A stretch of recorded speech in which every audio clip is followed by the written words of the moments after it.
Oh fuck. Oh fuck. No. Oh no. Oh no. Oh fuck.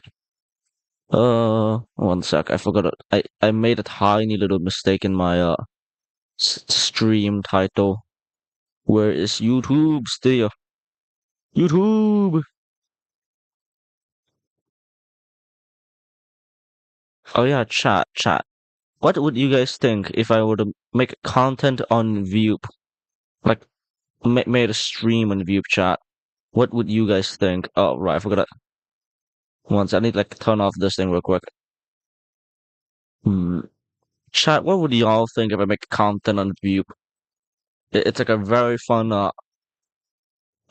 it's basically Omegle, but Omegle, but for like VTubers, and it's like heavily moderated. So ain't no way I'm getting risk of getting banned.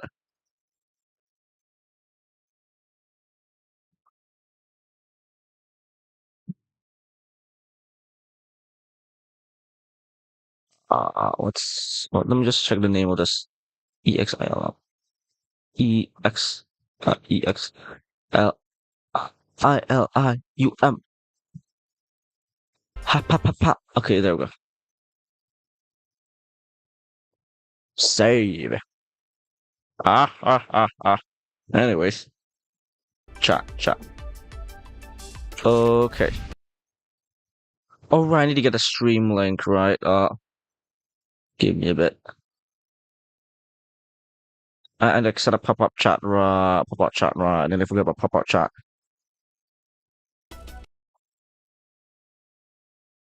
Anyways, chat. Give me a moment. Give me a moment. Ba-da-ba. Ba-da-ba. Holy shit! I gained 4 different subscribers when I was. Holy shit! My shameless plugin actually worked. Holy shit! Okay, chat. Uh, so what I did. So what I did, chat. What I did. Okay. So on this very fun site called View, uh, I met a few streamers, like who were live on Twitch.tv, and then I asked for permission first, chat. Don't worry, I'm not an asshole.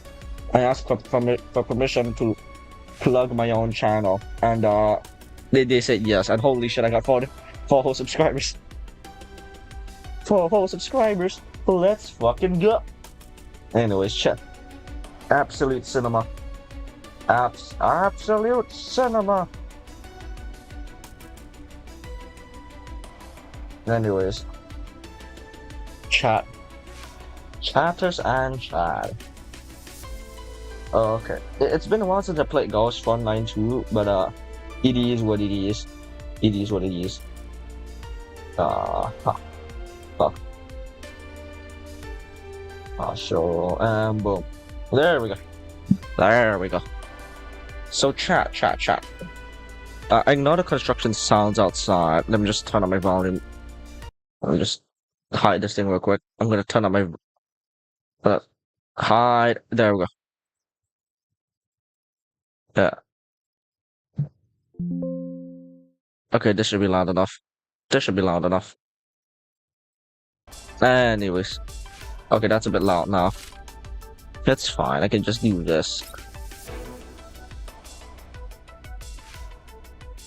There we go, chat. So, chat, today we'll be playing Ghost Frontline 2 EXILIUM. And we'll be playing the event story mode. I like the event story. Basically, it's a bit fun stuff. Basically fun stuff. That reminds me, like, there's like some stuff I haven't done in a while that I should probably be doing. Right, chat, give me a moment. There we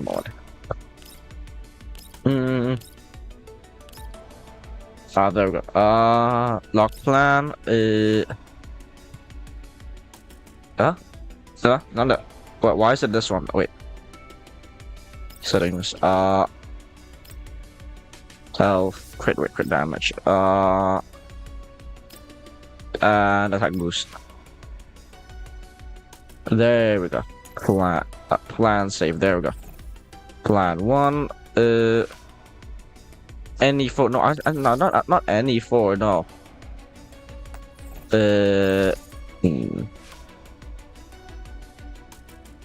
Anyone? Okay, you know, fuck it. Ultimate Pursuit. Okay, wait. Why is it set to that? No, that's disgusting. No, no, no, no, no. Ew.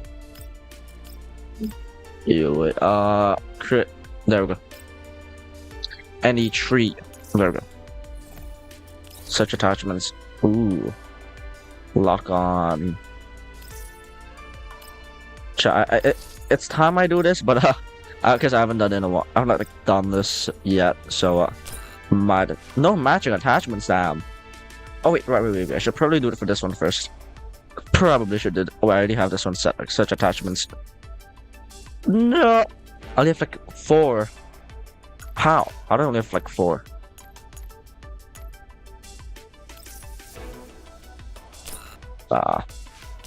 Wait, what?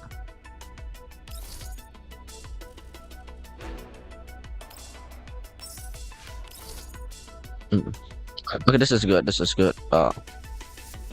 This is okay. This is okay. But man, I only have this many. Damn. Wait, let me just check Mosen's gun real quick. Let me just check Mosen's gun. Chat. My wife. My wife. My wife. My wife. Oh wait. What loadout am I using right now? Wait. What fitting room am I? Loadout am I using? Wait.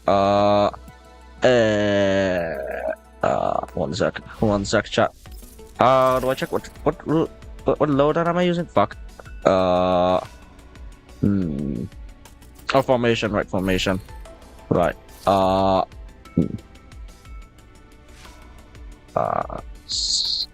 Okay, wait. Edit. Okay, I can edit. Oh wait, I just have to reattach everything. Okay, fuck it. Fuck it. Okay, I'm gonna chat. There's a few loadouts I wanna do, like set up first, because I don't have the time to set up like usually. So yeah, might as well do it now. Might as well do it now.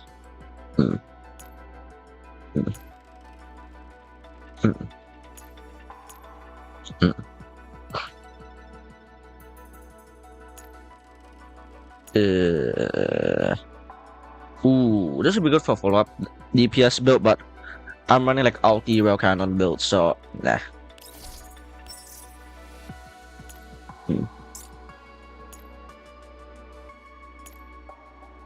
I like ulti rail cannon builds, man. Chat. I just like ulti rail cannon.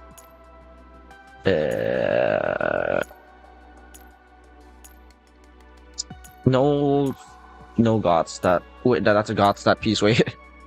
Wait, that's actually good. Wait, that's actually a good stat. Yo. Okay.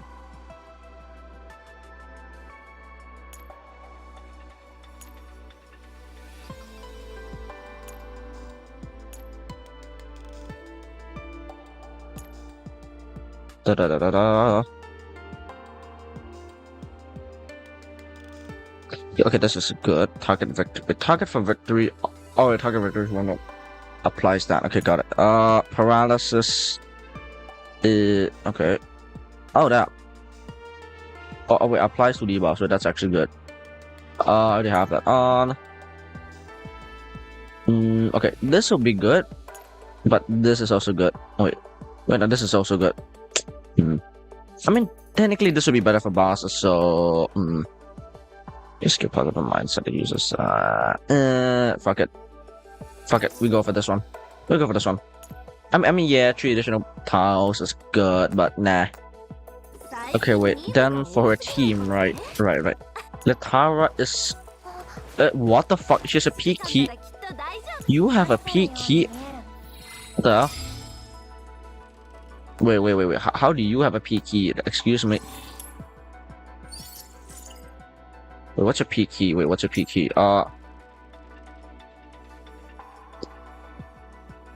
Damn. Okay, that's surprisingly good. That's surprisingly good. I'm like 10% is not much, but you know, that's better than nothing. Better than nothing.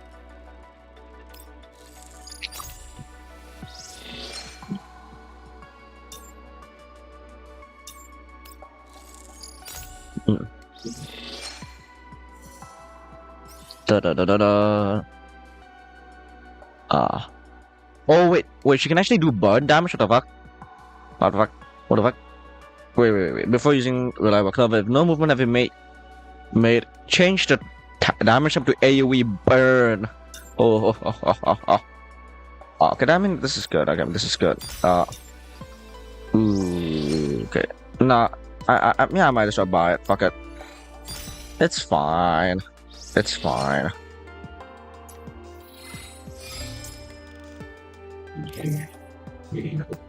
I like Litara.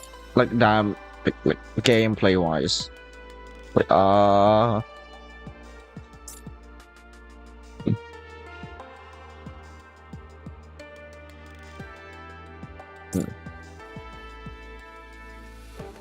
okay, I could use this strat. I could use this, or I could use this. Wait, not this one. This one. Yeah, I'm gonna use this. Fuck it. It's funny, chat. It's funny. Anyways, I like doing burn damage. Right. I need to restock my cores. 1 sec, chat. I need to buy more cores. I forgot. Have I bought the cores from here yet? No, I have not. Fuck. Oh wait, right. Nearly forgot that. I nearly forgot to buy this. Right. And I'll buy you. Fuck it. Might as well. Chat. Anyways, chat. You might as well. Who did I just? Oh, I got you. Right, I got you. And you. Rustling leaves. Yo. And commissions. Right. Okay, wait. I need upgrades from Mosin, man. My wife Mosin. I love my wife. Oh, I forgot this things like crackdown.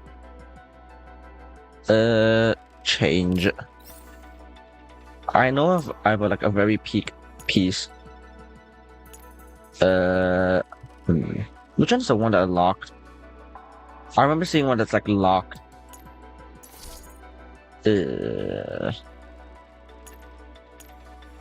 Crit rate, precision rate,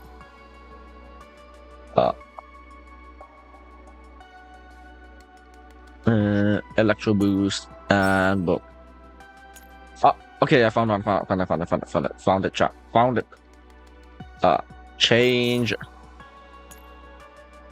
Ooh, wait, calibrate. And quick select. Add boost. Fuck yeah. Boost. Come on. Boost. Ooh, okay, this is not the best, but fuck it. Wait, did I get? Oh my god, I got pure, like just the bare minimum. Fuck this shit. Fuck you. Let's go. Let's go. Come on. Okay. Yeah, fuck it. Yeah, this is good. Fuck yeah. That's why once that going, I'm like, nah. It's pretty good. Crit rate. Ooh, crit rate's still an increase though. What the fuck? But I mean, I do get like a bit of flat attack, I guess. Flat attack and just raw damage boost. I like it raw. Ooh, we have a few of these. Wait, 3.8. How? Oh, I can actually boost you to 200%. 4.5 times 100%. You and 2. Okay, I mean, fuck it. Oh wait, no, that's not worth it. Actually, wait, no, this is worth it. I guess. I mean, I'm gonna conserve a bit on resources. Fuck it. I'm gonna use like 3. Yeah, there we go. I feel like maxing it up, but nah. I'm gonna save a bit. Okay, wait. Ooh, this is good. This is a good one. Calibrate. Chat. Don't mind if I'm using a bit of this to like actually make my Mosin good. Chat, don't mind. I'm like juicing up my Mosin. My wife. Absolute wife material, chat. Mosin the god. Absolute wife. Restore.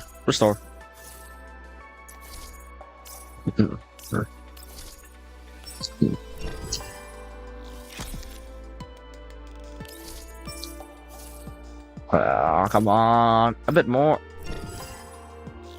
200%, 200%. Oh my god. Nah. Restore.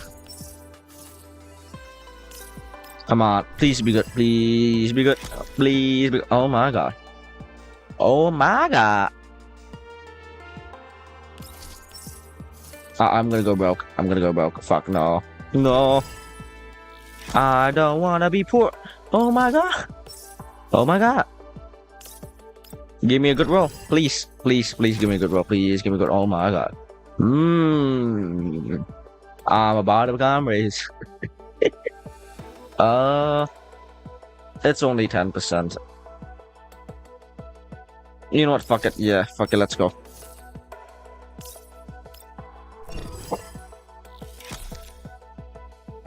Fuck it. Let's go. We ball of this. We can ball of this. I prefer flat attack. Oh, sorry, not flat attack. Attack percentile boost. Even more boost? Yeah, fuck yeah, let's go. Okay, yeah, I think this is enough. This, I think, is good enough. Yeah. 3.8. And let's go. Yeah, okay, this is good. This is good.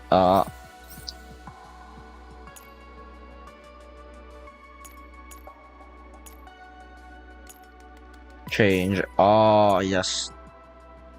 The sexy stat boost. Yeah, calibrate.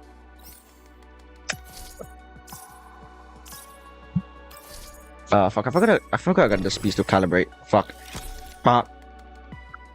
Yo, okay, wait, let me just check. Okay, yeah, fuck it, I think this is good. Wait, no. Not good enough. Got one last one before I say I'm poor. Okay, yes. Oh, that is some good one. Okay, I don't care if crit is low, but yeah, I need that flat attack, bro. Oh fuck, I'm broke. I'm broke.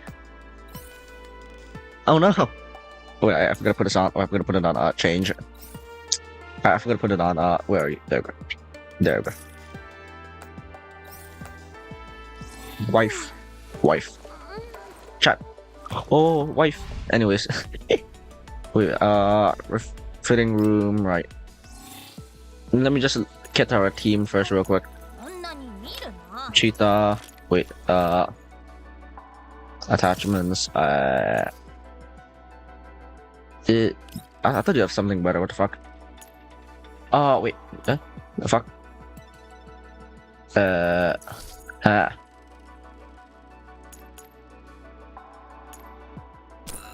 Bro. Oh, okay, yeah. We don't have a lot of good attachments for this one, but it's fine, chat. Oh, I think this is the best one I have seen yet. Fuck it. We run this. Okay, yeah, this is not very good. This does not look very good. Ooh, that's good. That's good. Calibrate. No, not this one. Not calibrate. Fuck. I think this is good. I guess better than nothing. Better than nothing. You actually. Wait, no. I don't need. Do I need double debuff first? That's yeah. I can run a double debuff. Fuck it.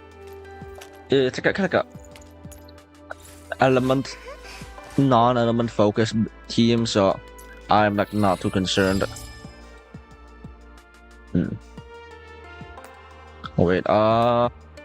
What's it? What does a healing passive go off again? Oh, okay, wait. That's actually good. She scales off HP. She's like passive healing that scales off HP. Let's go. But I forgot to choose yours, right? Crit. Okay, wait. Attack boost. Oh,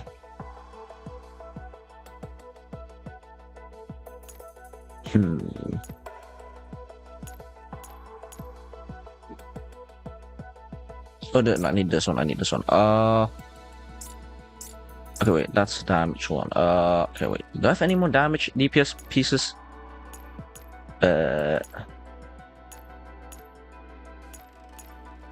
So wait, that's okay, wait, that's Ooh, wait. Is Shakri using this one again? I swear to God. Yeah, of course it's Shakri. Oh, of course it's Shakri. And that's just a crit and attack boost. Wait. Is it? Okay, I think it's only percentile boost, so let's check the golden pieces. Oh wait, no, I think QJ should be having them. QJ should be having the golden piece. QJ for this team. QJ should at least be having a few of them. Where is that? Where's the other piece I saw that's good? This is good. For QJ, I think.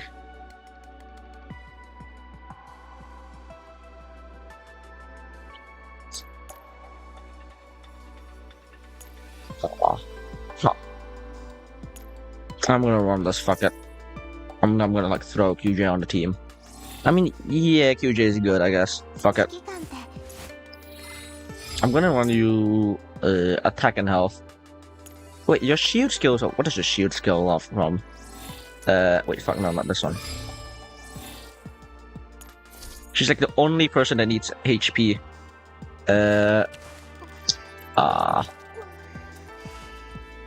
Okay. Okay, I mean that's fine, I guess. Oh wait, defense support. Wait, what the fuck?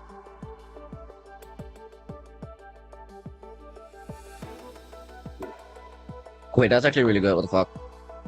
That's actually like surprisingly strong. If you... Wait, wait, no. I mean, this would be good for emergency shield, but this is a lot. This is what I'm going to be using like 90% of the time, chat. So I'm just going to build attack and HP. That's the build plan for her. Okay. No, fuck it. What's this one? Attack, defense. Okay, yeah, I think this is pretty well built. Oh, never mind. I got this one. Fuck yeah. Central to see, anyways. Central to see and okay, wait. Recruit one. Oh right, wait, no, I forgot to check QJ. I forgot to adjust QJ. Alright, QJ. Xi Jinping. Let's go. Wait, a fortification, right? Right. Yeah, fortification too. Wait. Yeah. Chat. Fortification to guide to victory. Let's go. Action support. Wait, this is good actually. Chat. Shakri. Ooh, this segment should be good of Shakri. Very good. She's already like a really good bond character. What makes it even better is the her V3 or S3. Yeah, baby.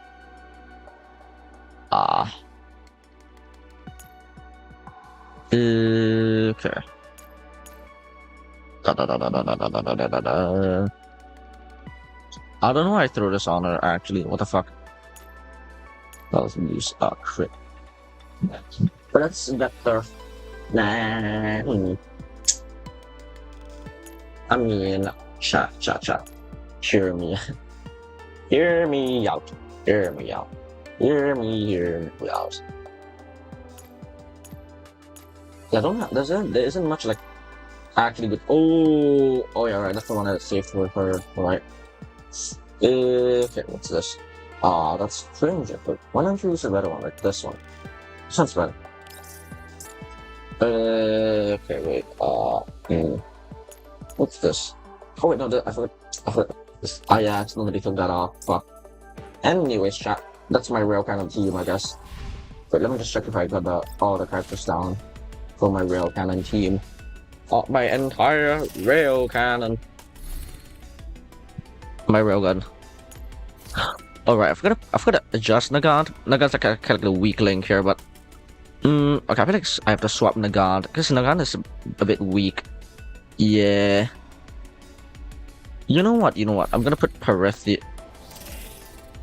Nah, I don't think Parithia would work. There isn't much like single target DPS support. I can run her, but it's not that good. Not that good. Oh, I can run as cleanse, I guess. Run her for cleanse. Mm. There isn't much dedicated supports actually. The fuck. You know, I'm gonna run Shark Reset DPS. Chat. Hear me out. Chat. Shark Reset DPS. Could work. Cause it just could work, chat. Just could work. Hear me out. Up.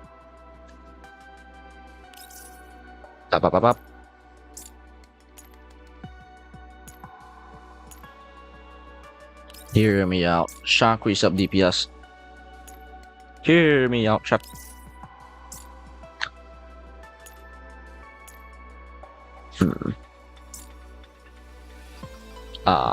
And let's go. I think this would be good enough for Shark. Oh fuck. For Shaki. Everyone's beloved, but probably not mine. She cute, but she not my type. She cute, but not my type.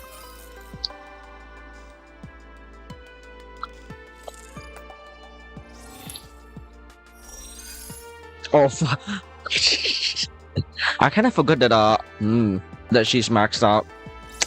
Anyways, chat, let's go. Wait, let's go save this on the rail cannon. I like railgun. Railgun. No, not platoon. I'll do that one later. Fuck it. Formation.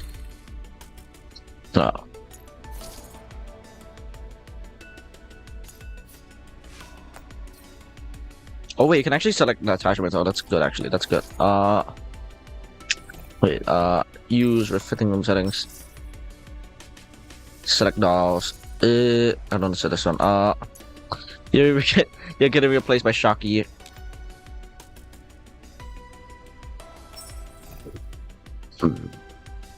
Yeah, baby. I got this. Save preset. Oh fuck. Oh no. Oh, Shocky. Come here, little shark. Come here. There we go. Gargoyle looking. Chat, I didn't mean it. Anyways, railgun. Shocky with that build, that's fine. I need to adjust the DPS, the 2 DPS for this build. But yeah, other than that, I think I need to adjust Centuracy, but I'm lazy.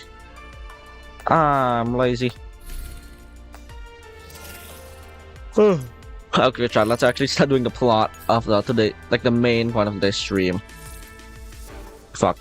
Yeah, let's do like the main part of today's stream first.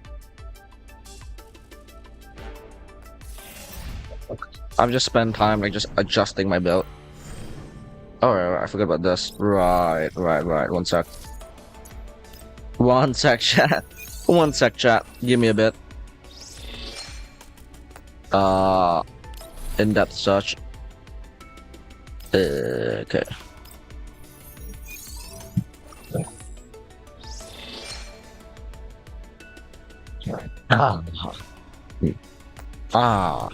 Breathe that loud.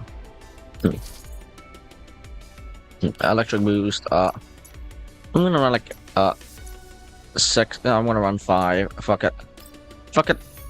Oh, I don't need parts from Mosin anymore, bro. I don't need parts from Mosin. I'm being stupid.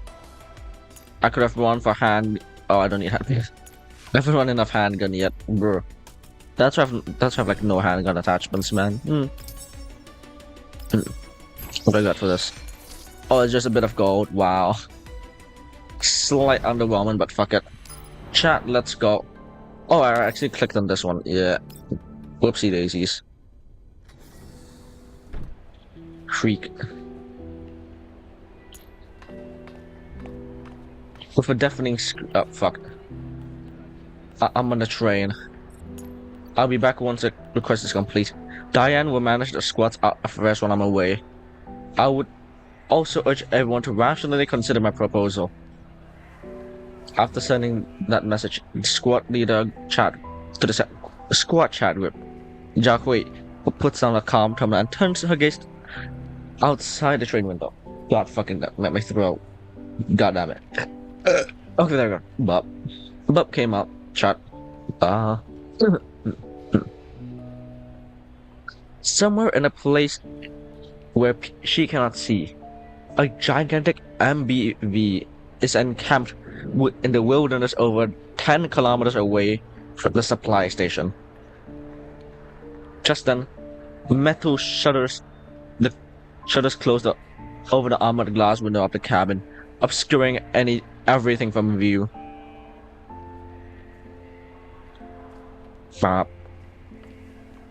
With nothing to look at, Jiahui shifts her gaze to look inside the cabin.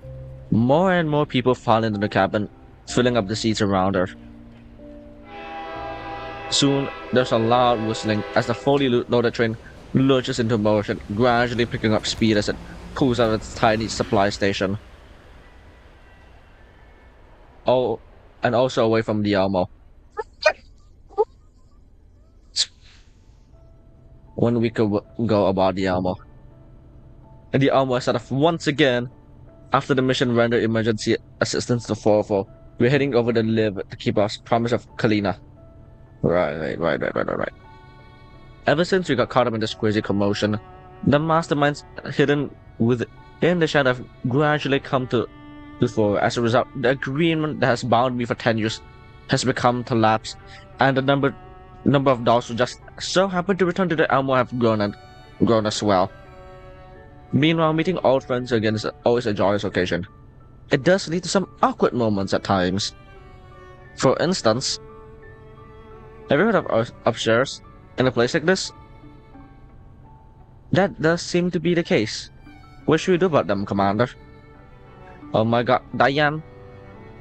3 minutes ago, I was chatting idly with the others when I got a report from mailing. The Elmo had encountered a herd of upstairs while cruising across the landscape. I've reflexively begun issuing orders to the dolls around me in order to get us into action quickly and minimize the damage of the MBV's undercarriage. Century, Makir, guard the forward engine. Moon Squad will cover the rear. Diane, Zheng Yu, and Zhao Hui flank them from behind and pick off any upstairs that approach. Understood. Wait, is that like no voice line? Hee, time for me to show my stuff. As I finish giving orders, the dolls reply in affirmative one after the other. The sole exception doll is in green before me, who's stroking her knife as she quirks up an eyebrow. I'm a part of the operation too. I smile sheepishly as I look at her. Well, am I? After realizing what I've done, I look at Joey and embrace the smile embarrassed smile fades from my face. During the years I've left Griffin, Diane, Yuan Yuan, and CZ-75 haven't arrived in time to meet me. Found each other in a contamination zone, started traveling together, and eventually found a band tactical squad. The Monsoon. The memes. Right. When Diane and Zhang Yun come to my aid, Zhao Hui, the leader of the Monsoon squad, accompanied them without complaint. Strictly speaking, however, she and the other squad are not part of the armor, and as such, I have no authority over her or any right to give her orders. Okay, fuck, what did I miss? Fuck. Still, this is something of emergency, so would you mind if I borrow you 2 members for the time being? Naturally, if you're willing to help too. Okay.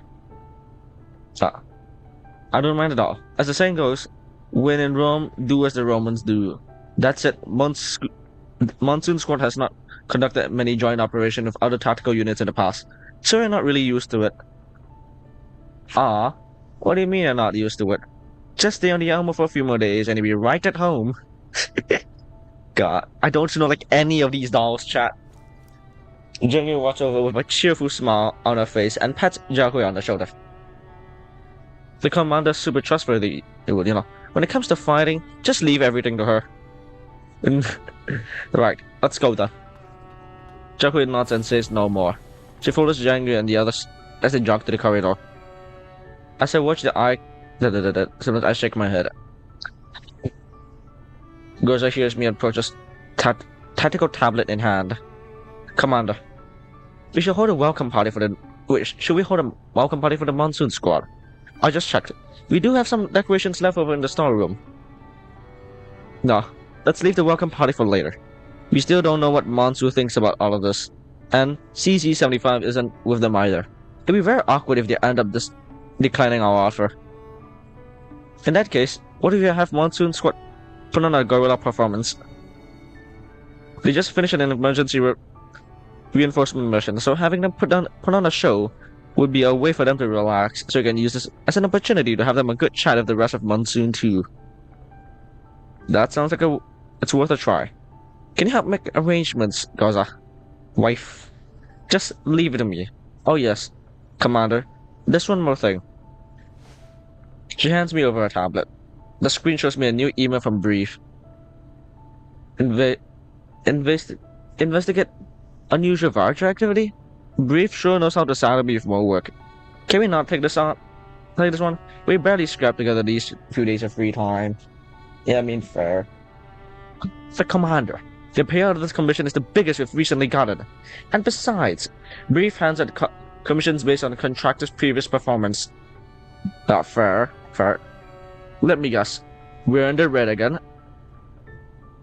Most perceptive, Commander. We spent a lot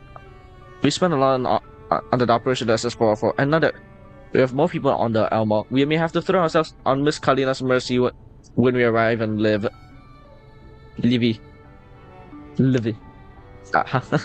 At this rate, it'll be a mercy if you make it to Livy in the first place. I'll take care of this commission too. We're headed once the Monsoon Squad does their show. Understood. I love wife number 2. 2 days ago on the Almo. The lounge is packed with people, even though it's close to midnight. The Monsoon Squad's first Gorilla Live has just ended, and a resounding success. Marvelous, your dancing skill was magical, Jiang Yu. I thought Miss Diane's Guang Heng music. Guzheng. They don't put spacing in this thing, chat. I can't tell how it's supposed to be pronounced. Like Guzheng, or like I think it's Guzheng. They don't have honey pinging as well. Was moving too. I preferred Miss Zhao Hui's songs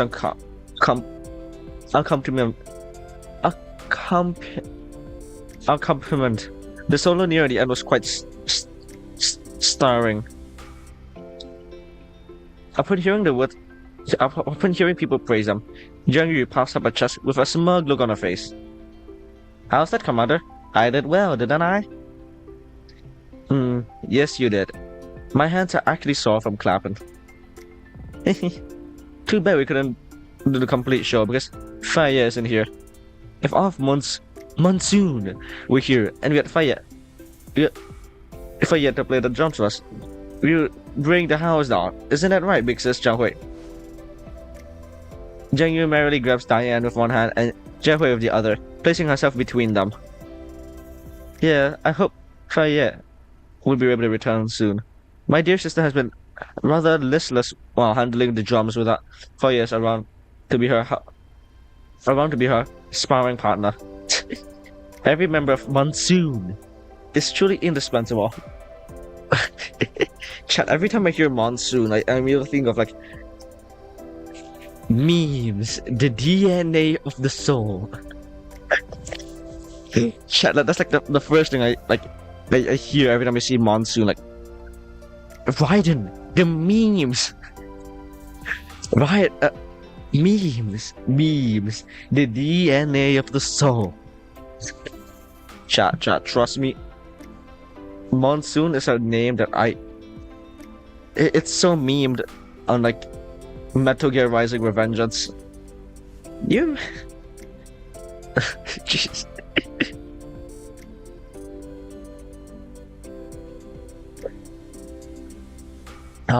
Anyways. Diane smiles and squishes Jiang Yun's cheeks.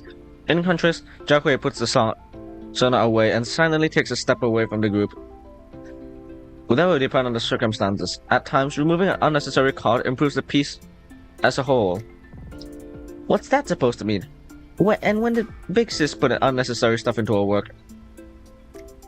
There aren't many. There aren't many in monsoons compositions, but the same does not necessarily apply to the others. Jiahui shoots me a meaningful look. Huh? What do you mean, others? You're just looking for a reason to slack off, aren't you? Fake sis, see what she's doing? Jingyu pouts an annoyance, but Jiahui pays her no further ahead, merely nodding to me in acknowledgement before leaving the group entirely. She finds a quiet corner and begins looking at a communications terminal. The lounge is warmly lit and full of life, yet this green figure seems to radiate an aura that deters others. Occasionally, curious dolls try to approach her, but in the end, they're driven off by Jiahui's cold intensity. Damn. I should take this opportunity to speak with Jiahui. After making up my mind, I began heading towards her. However, right as I do, Jiahui suddenly puts her terminal away and approaches me instead. Oh, Commander, are you free? There's something I'd like to discuss with you. Of course. In fact, I was just about to speak to you. Jiahui raises an eyebrows in surprise. Right. I'll get right to it then. Commander. I'd like to leave the Alma for a while. Pardon? Sorry, chat. Gas. Oh, sorry. Don't get me wrong. This is a purely personal matter. A friend of mine needs my help with a mission, and I think it's a good chance to consider the future for you, me, and the monsoon. the memes, the DNA of the soul. Squat. Jiahui would take me completely by surprise. Still, she's a point. This is a good chance for her to take some time and consider the future of the monsoon squad.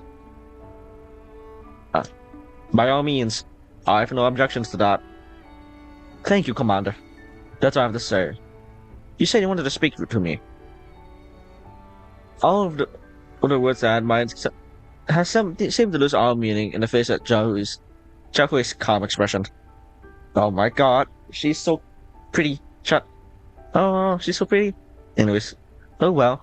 Perhaps now is not the right time. Yeah, it's nothing. We can talk about it when you get back. Since you're heading out, you should talk to your teammates about it. After giving up on the idea of having an in-depth conversation with Jiahui, I nod to her and leave the lounge. Jiahui watches the commander leave, and then she turns again to Yu and Diane, who are in the middle of a throng of dolls. She should interrupt this lively gathering, and Jiahui wonders. Or should she? Wait. Fuck. However, Diane seems to sense Jiahui is looking at her, and soon exits the group to approach the ladder. Jiahui, what were we talking about with the commander just now? She was just saying hello. Was she? You seem rather subdued tonight for some reason. I still not used to this place. I apologize for not being considerate. It was my fault for asking you to come all this way. Come all the way out here with us. There's a worried look on Diane's face, as if she's only know what's weighing on Jiahui's heart. However, Jiahui dismisses it with a slight shake of her head. You don't have to apologize. We're a team. And it's only natural that we should travel together. Trusting in you was also a collective decision. And Fire would have also come if she were able. Yeah, she would have. If, she was able. Thank you. With that being said, we're going to meet some of our past friends. Miss Gorza mentioned that she hoped tonight will help you get acquainted with everyone. But it appears that to have inconvenienced you instead. Jiahui shakes her head again.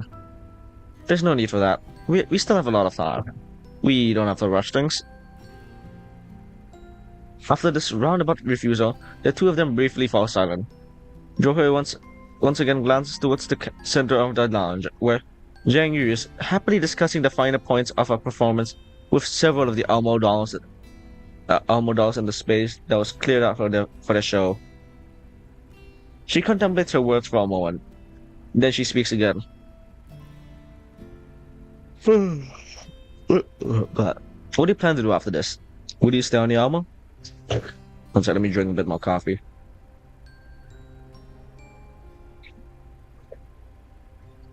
Ah. What do we plan to... Jeffrey, are you saying you're not going to stay with us?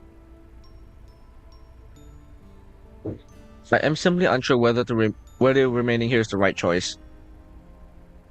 Monsoon Squad is out to be like the wind. Should we not? Consistently on the move. Consistently setting out on new travels. At the very least, that's what I believed in when I first agreed to become the leader. Zhao. Hey big sis Zhao, what's going on? You both look so serious. Let me in it too. Upon seeing Diane and Zhao whispering to each other, Zhang Yu finally excused herself and scampers over, inserting herself between the two of them.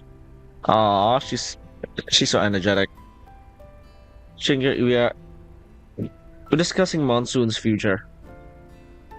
Zhao doesn't give Diane the chance to soften the blow. If we remain on the Elmo, will Monsoon still be Monsoon? I want to know what you and Faya think about all of this. Of course we will. Monsoon's the same anywhere we go, right? Wait. Why are you talking about all of this all of a sudden? And why do you bring Faya into this? What are you getting at, Zhao? After our outburst, Jengir glances over Diane's frowning face, and understanding gradually dawns on her.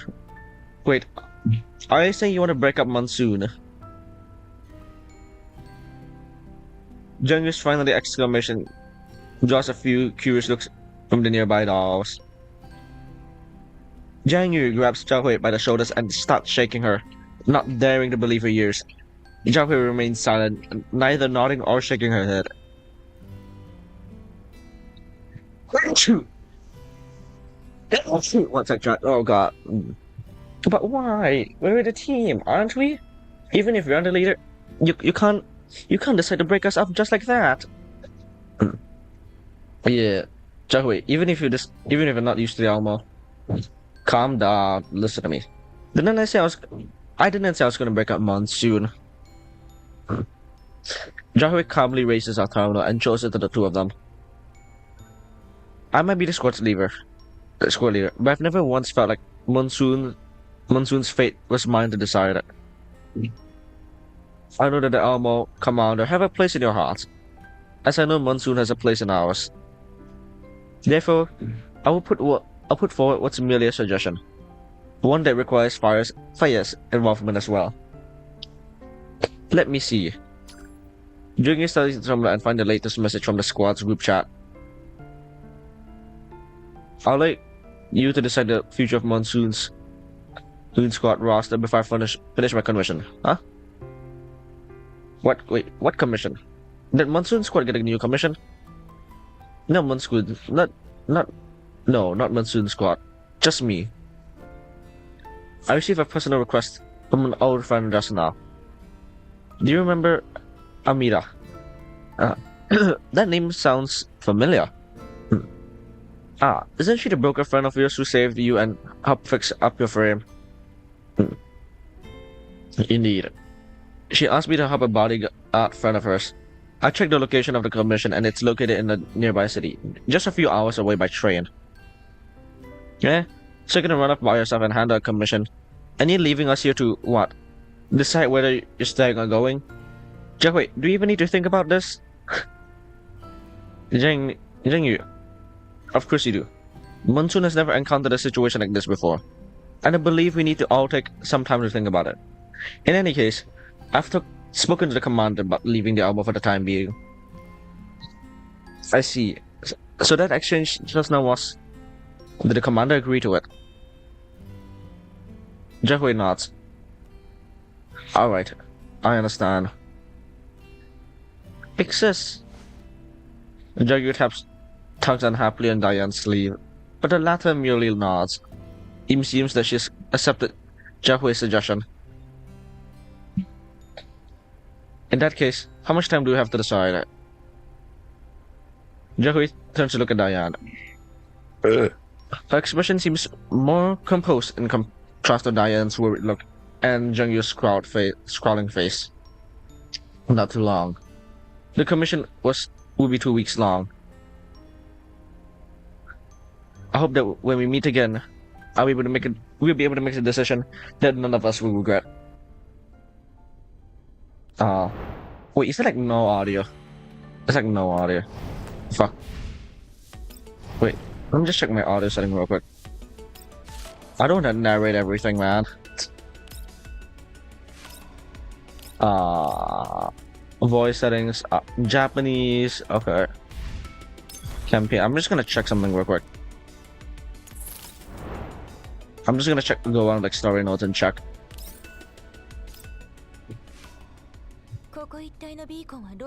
Okay, yep.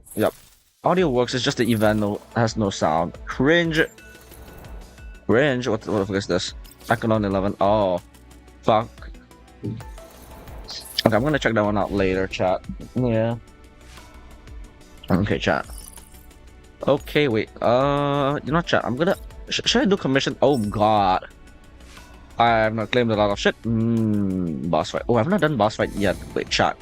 You know what, chat? We should do boss fight. Fuck it. Let's do boss fight. Eat up for a bit. Why not? Okay. Yeah, I'm gonna change squad 2 real quick.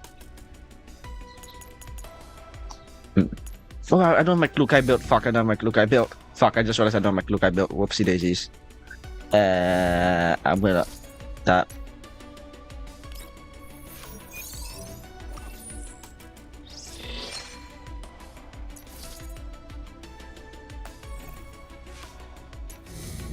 Okay.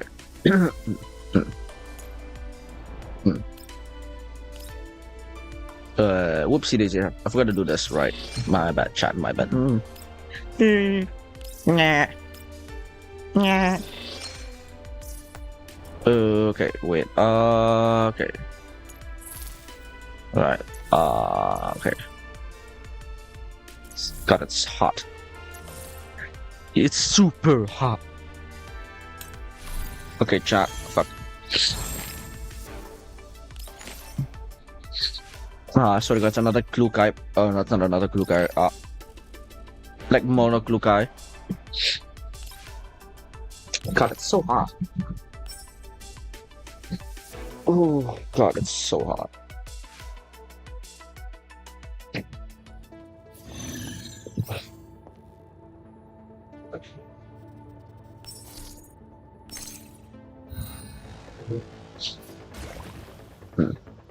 Let's go.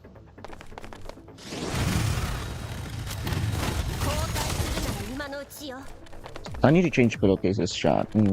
I have to not change it in a bit.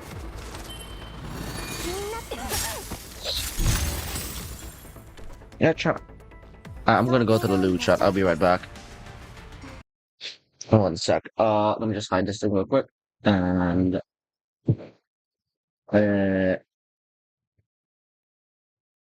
in the loo. Let me just bring that up real quick. Boom. Wait, no. What is this? I think I already bring up the notepad. The notepad. There we go. There we go. Chat, I'll be back. I'll be right back, chat.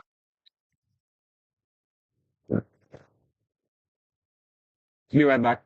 Fuck, fuck, fuck. Wait. What? Oh, there we go. VTS was like not working for a sec. Anyways, see ya. Bye bye.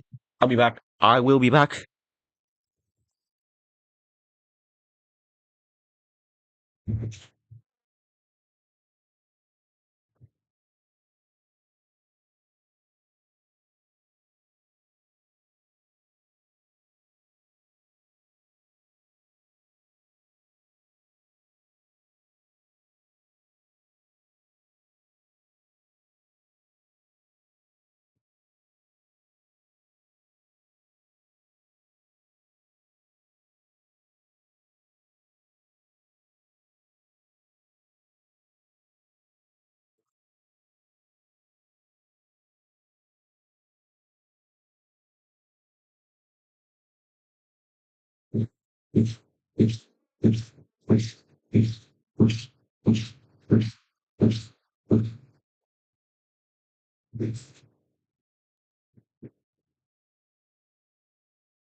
Okay, chat, I'm back.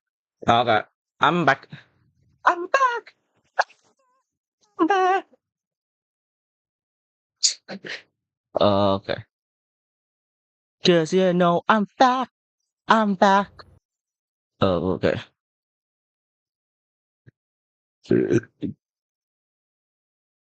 Okay. Chat. Just curious. What would you guys think if I play like more visual novels, chat? Mm, mm, mm. And it's a monoclinic team. I am terrified. Oh no. Oh no. Every time I see like a monoclinic team, I'm like terrified immediately. Like, oh fuck no. It's a monoclinic team. No. Mm. My Glukai is not that strong, so yeah, that's why I'm scared. Wait, what the fuck? What the fuck is this? Oh, okay, makes sense, makes sense.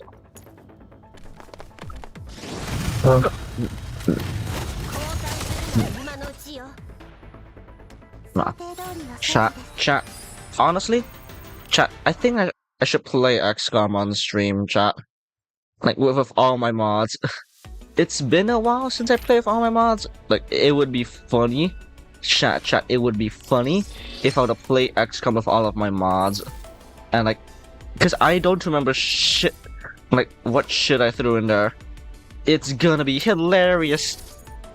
It's gonna be, like, absolute cinema trying, like, for me to try, like, actually beat that mod pack. Because I don't remember shit, like, the shit I threw in there. Some of them are, like, chaos plus. You know, some of them are like pretty funny, like some pretty funny mods, like uh long war. Long war's actually like surprisingly normal. Actually, it makes XCOM like pretty fun. it kind of like forces you to have a large roster. So yeah. Mm, mm, mm,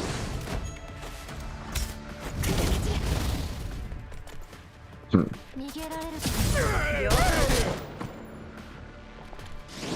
と試してみようオブスの掌握今だ God, the action support is amazing. みんな上げていくよこの上になっちゃえよろしく Thank you. Aw, Shakri is so cute. Mm, mm. 今だ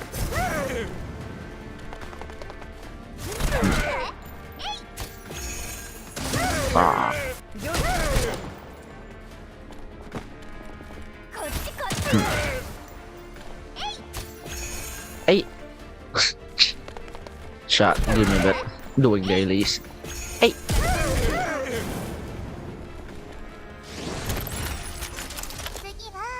次は Sakrin. Uh. Hmm. Oh fuck, oh fuck. Hmm. What?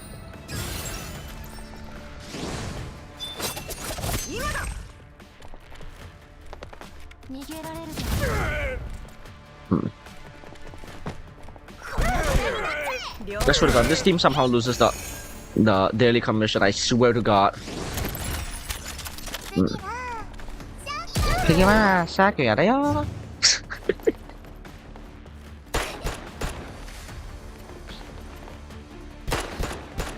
What the fuck? That's some dumbass AI. What the fuck?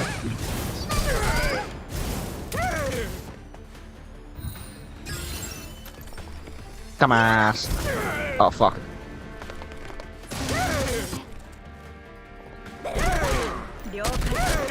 Bruh.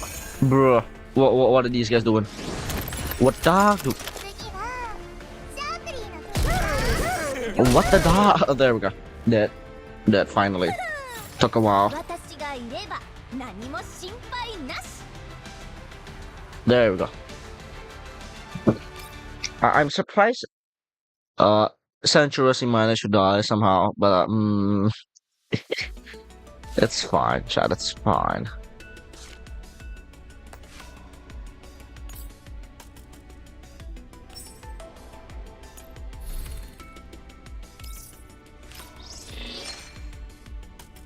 Regular commission. Oh wait, right. This one, right. Boundary push. All right, boundary push. Right. Boundary push. Oh right, nah. I'm not gonna do this. Crystal collection. Fuck. Claim all. Oh, okay. It's that. That's that one. Okay. Chat. I don't feel like doing boundary push right now, chat. There's also frontline supplies, but I'm lazy.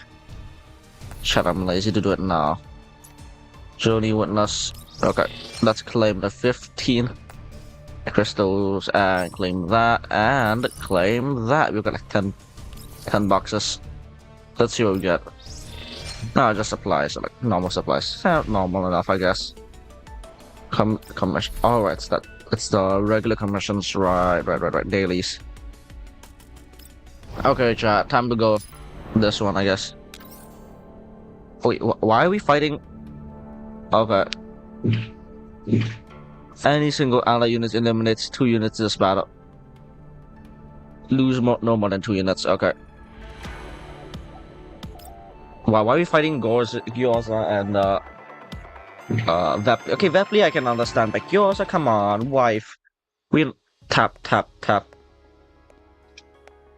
The crisp sound of footsteps echoes down the alley. Jahue follows the address displayed on the terminal and turns a corner into yet another rundown alley. The already poor lighting is obscured further by the tall, crumbling walls around it, making the cramped alley appear even more oppressive. Adia and the Talia troop is really located here. Joya comes to the hut as she eyes the surrounding and suspicion before checking her terminal again. However, the terminal indicates that the blinking icon of a destination is close by. Looks like they are. Still, commission of Amidas is really... This commission of Amidas is really 2 days ago in the Alma. Jahui's terminal has been vibrating throughout the snow. Upon noticing the name blinking on the screen, Jahui quickly excuses herself and leaves. After finding a quiet corner, Jahui takes the call. What's the matter, Amidia? Jahui, are you free? Can you help a bodyguard, a friend of mine? Her theater troop is going to tour the yellow zone for a couple of weeks, but she's really been unlucky lately and keeps getting harassed by weirdos. So I'm a little worried. I wanted to hire a PMC squad to protect her, but she said the troop couldn't afford to hire security, and they were worried that the security people would interfere with the performance. That's because they don't know how to showbiz, like they don't know about showbiz. Plus, she said she didn't want me to pay, and basically just shot down all of my suggestions. So I thought about who I knew that could fight and understand theater stuff, and in the end, only you came to mind. But if you want us as bodyguards, then how am I supposed to protect her?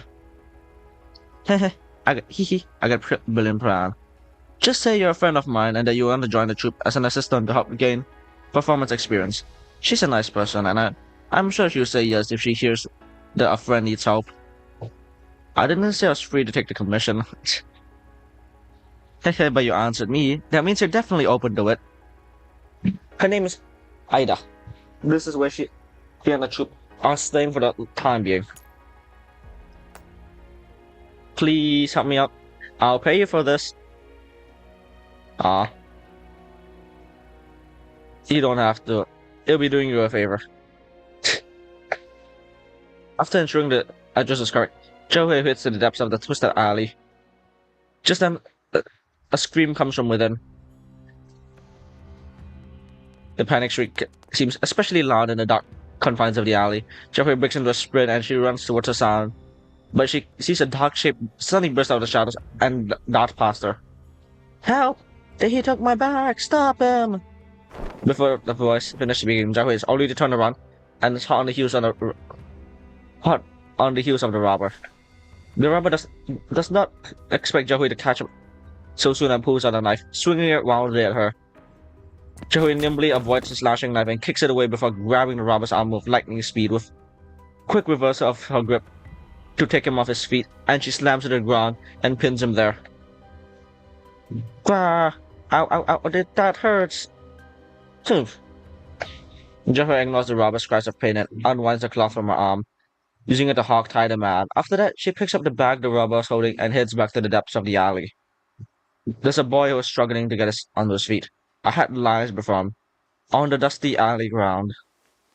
Joey walks up to him and then picks up the hat before stuffing it and the bag into the boy's hands. Okay. Here, your things. Ah, yes.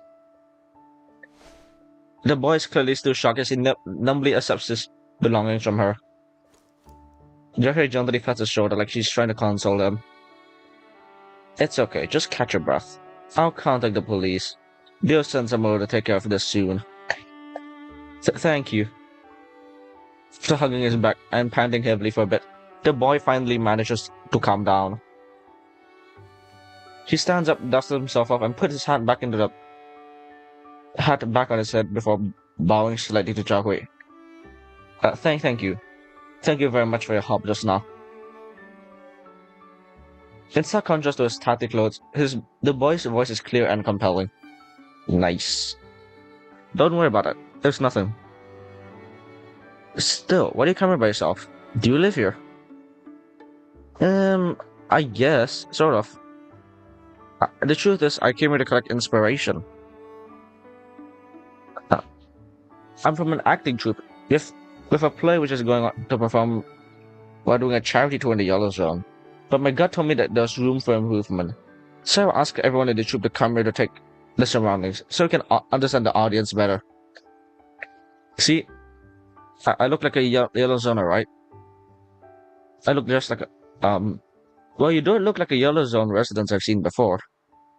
See, everyone in the troop is saying that this outfit was perfect for the female lead to wear while traveling in the yellow zone. I see. Female lead. Jackie scans the boy again. Yep, our place about two girls becoming friends and adventuring in the very parts of the world. Wait, no, what I want to ask you is, your girl? The boy blinks and then reaches up to his hat. She removes it and a shock of soft combed hair spills out of that as she laughs merrily. Yep, 100% girl right here. Looks like my immersive style of culture inspiration was a great success. Immersive style? This outfit might look raggedy and all, but the actual stage costume, I'm wearing it so that I can get into character more easily. I didn't expect to get robbed though, even though I look so destitute. Just my luck, I guess. Although, when you think about it, it's quite common for people here in these areas to get robbed too. Maybe I should try and work this part into my script as well. Yeah, maybe not. The ghost pulls out terminals and quickly notes it down. The ghost panic from just now seems to fade as she gets more into an immersive cultural inspiration. It's only when she finally finishes making the notes that she realizes that there's someone behind her, waiting patiently. Oh, I'm sorry. I'm getting carried away and babbling nonsense. You must have been bored, right? I mean, thank you very much for what you did just now. I'm an actress from the Tia troupe. May I know who you... hello, I'm Jiahui. Jiahui holds her hand to her. A faint, slightly rigid curve was tugging at the corners of her lips. Oh, do you know perhaps Miss Ida from the Talia troupe? And that's what happened, manager. What do you think of Miss Jiahui? Can she join us? She comes highly recommended by the broker friend of mine. After returning to the troop's temporary quarters, the girl explains that Jiahui's circumstance to the troop manager. The manager gives Jiahui's CV a once-over and is very pleased by it. I didn't expect you to be the doll with both stage and combat experience, Miss Jiahui. Is that broker friend of yours who's vouching for you the one burst into tears while watching our previous show? If I'm not wrong, her name sounds like yours, something da. Huh. Yeah, that's her name. That's her name is Amira. She might be small, but she is a big figure in the underground broker business. Yeah. I remember her. The contamination zones do breed talented people. Yep, fair enough. The manager looks at Jiahui.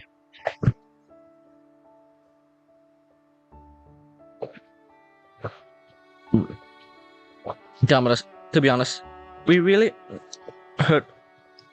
really hurting for manpower for the store. Anyone with plenty of experience and who can handle many roles is more than welcome to join us, doll or otherwise. However, this is a charity tour in the contamination zones. We wouldn't be making much in the way of fees, and the troop budget is... well, your salary might be... The manager smiles bitterly. That's alright, I'm here to gain good experience. Being paid is for the secondary. I'm glad that doesn't bother you. So is that a yes, manager? Of course. Frankly speaking, I need to thank you for joining us on such a short notice, Miss Jiahui. The troop manager looks at Jiahui and holds up a welcoming hand.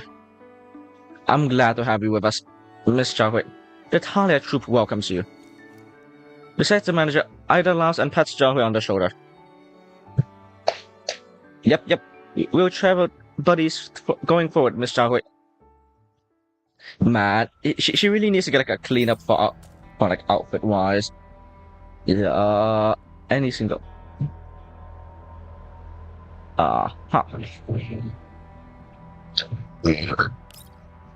Real gun.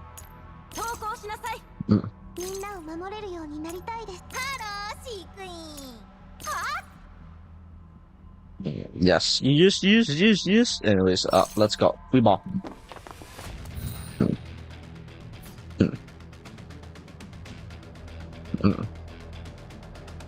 Oh wait, fuck, that's fine. I want to see what happens. I want to see Latara's fire damage capabilities. Each and why not? Fuck, wait, skip. I will set the seas ablaze. Anyways, that should hit both of them. Why not? Let's go. Let's go. Let's go.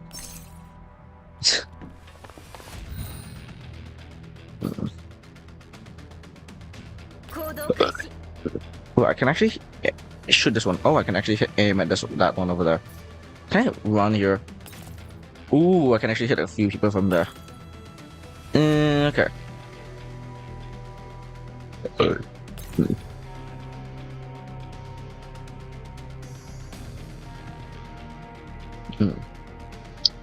Okay, I'm gonna give this spot a good shot for Mosen. Oh, I don't really need a thing where I can just shoot.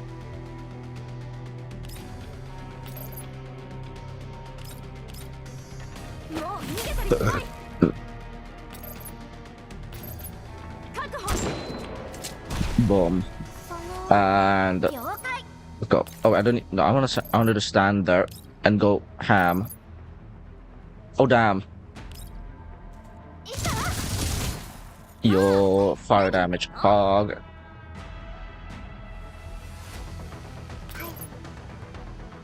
Can I just like do this?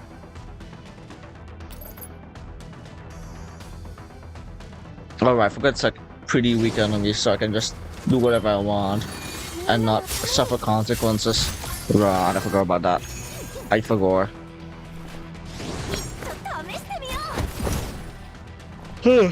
Chat.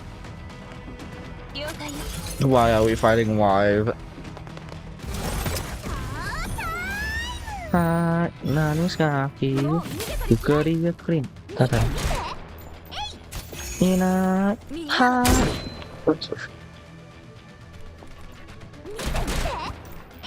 She's gone.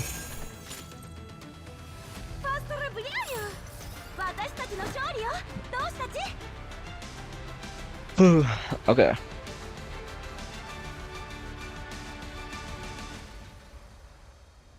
Let's continue.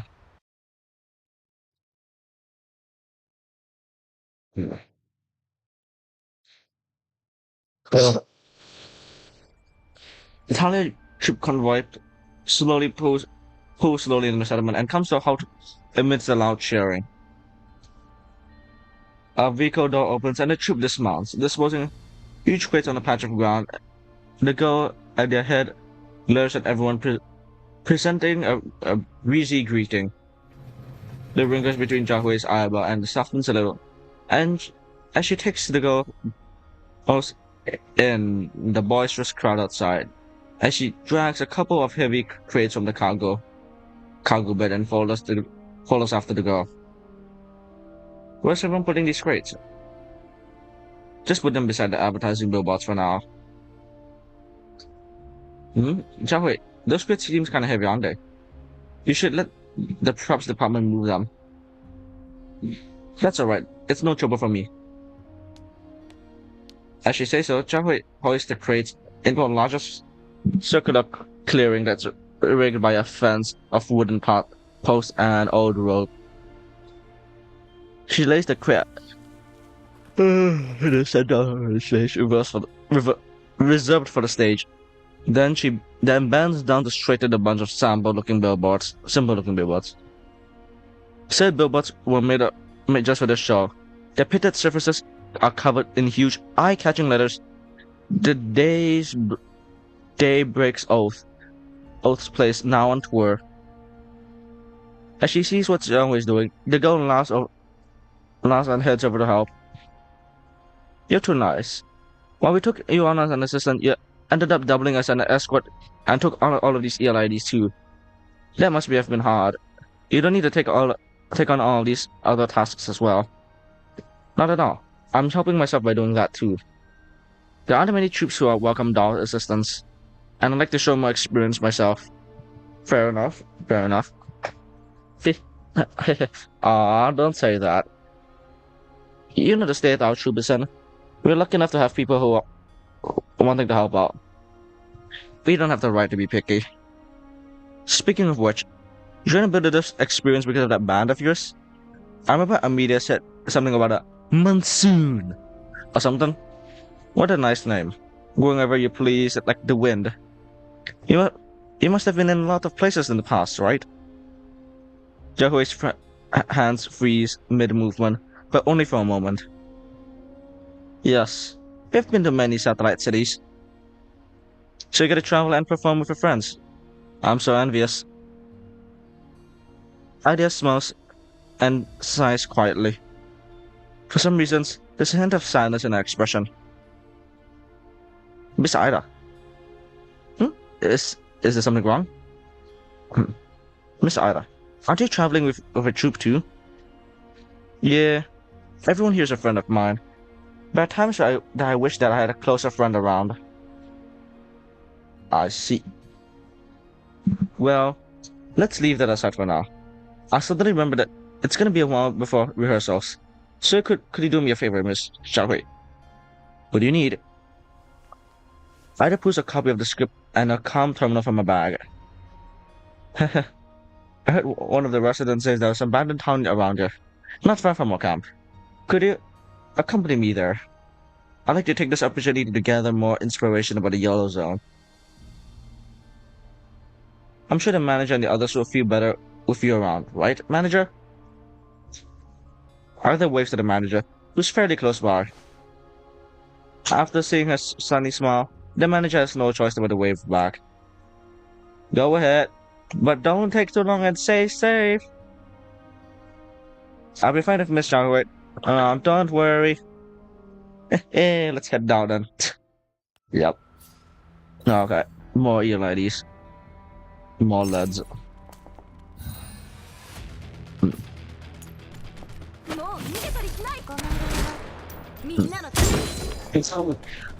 I kind of forget that she does damage. A bit of like single target damage shots. I miss using Mosen.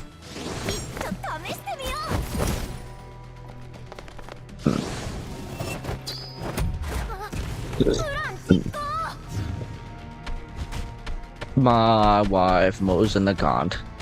Ah.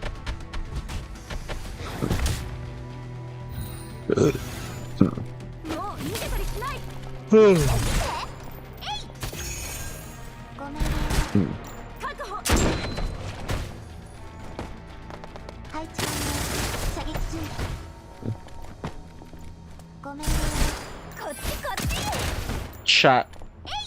Seeing this game makes me want to play XCOM again, chat. I should play XCOM on stream, chat. Anyways, Screech. In keeping with Ida's request, Zheng brings the jeep to a halt on the streets of the abandoned town. The moment it stops, Ida practically bursts out the door and runs to the stand in front of a cluster of ruined buildings. Now, these look pretty intact.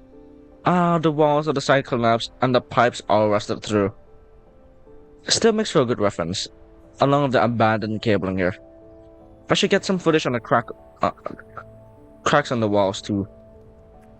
Ida holds the terminal up and begins recording her surroundings as she walks forward. What a shame this town is completely ruined. I wonder why. LEDs, collapse radiation, barrages, take a pick. Jeffrey keeps a watchful eyes on the surroundings as she walks behind Ida. Still, I can see an old signs of a firefight. Perhaps the residents fought barrages here. I see those barrages are really everywhere, aren't they? Looks like you need to know how to defend yourself when you're traveling the Yellow Zones. Ida's mood turns morose all of a sudden. However, she soon perks up and begins rattling off questions while filming her surroundings. Miss Zhengwei, do you travel with your friends all the time? You must have passed through the Yellow Zones quite often, right? Are your friends as awesome as you are? Yeah, they're skilled at both fighting and performing. Wow, that's amazing. Then are they on tour recently? Why do they come with you? The sudden question about why she has parted ways with her friends catches Xiaohui off guard, and she lapses into silence. After thinking about it for a bit, Xiaohui is about to speak when she hears a suspicious sound. Footsteps on a paved road, and the sounds of an unfamiliar male voice speaking. Tis, didn't you say you saw that woman leave the troop with a friend? Where the hell is she? Sir Charles, their jeep is on the side of the road. They can't have gotten far. Enemy spotted. Before I can react, Jahui grabs her hand and ducks behind a nearby wall with her. Jahui looks at Ida in the eyes, then shakes her head and speaks in a quiet voice. Shh, we're being followed. What? I don't know who they are, but it seems that they're gunning for you. There are two of them. With me? Ida's body begins to tremble. Sensing Ida's fear, Jahui gently but firmly presses down on her shoulder. Ida, have you seen an upside-down tortoise? Their legs are flailing in the air as they try to get upright. What? Stay down here and don't move. I'll show you now. Right as she finishes speaking, Jahui springs out of cover. The green flash of her bullets and the blade streaks through the air towards the two men who are peering into the rubble. They're instantly thrown into disarray and stumble back into the ground, back into the ruined walls, completely off balance. Pac-Man, the fuck are you running for? Shoot her! It's just one girl! She's too fast, I can't even... Ah! A green-colored flash interrupts the replay with reply of a kick, and his attempts at striking back is cut off by an emerald blade knife hand strike. The leading man goes down, and Jahui steps in to fill the gap. The green-tinted knife slices through the air in front of the other man, cutting off his escape route and cornering him in an instant. In less time than it takes to draw a breath, the knife edge presses against the man's throat, and Jahui speaks coldly. Freeze! Oh man, what? Chat. I need to stop the wife joke that Ghost Frontline Brainrot has done to me, man. If one thing Ghost Frontline 2 has done to me is that every time I see a pretty woman, like a decent looking woman, I'm going like, oh man, wife material. Wife material. Chat, wife material. Using ropes from the jeep, Jahui tears them up like turkeys and leaves them upside down by the roadside. She then dusts off her hands before lightly clapping her hand on Ida's shoulder. See, upside down tortoises. Won't be winning any races with bunnies, that's for sure. The bonded men are struggling and appear to be trying to speak, but their gags prevent them from doing so. All they can manage are muffled vocalizations. As Ida watches them squirm in their bonds, their tension finally leaks from her and she laughs. I feel much better now. Thank you, Jahui. You're welcome. Still, who are these people? Why would they go after you? I don't know. Ida bites her lip and shakes her head. Punting that Ida's completely clueless, Jahui walks up and pulls the gag from one of them. Why are you following Ida? And who sent you? Our employer told us to follow the lead actress of the troupe. We're just doing this because we're paid. We don't know anything. Who hired you? It's some anonymous request made through the underground markets. How the hell will we know? Why don't you ask this chick who would have a grudge against her? The man answers direct and to the point. Jahui turns to look at Ida. Well, Ida? Sorry, burp. A grudge against me? A grudge? Ida clenches her fist and thinks for a bit, but then she shakes her head. I'm sorry, Miss Jahui. I can't think of anyone. Could they be going after the troupe? I mean, I'm their lead actress.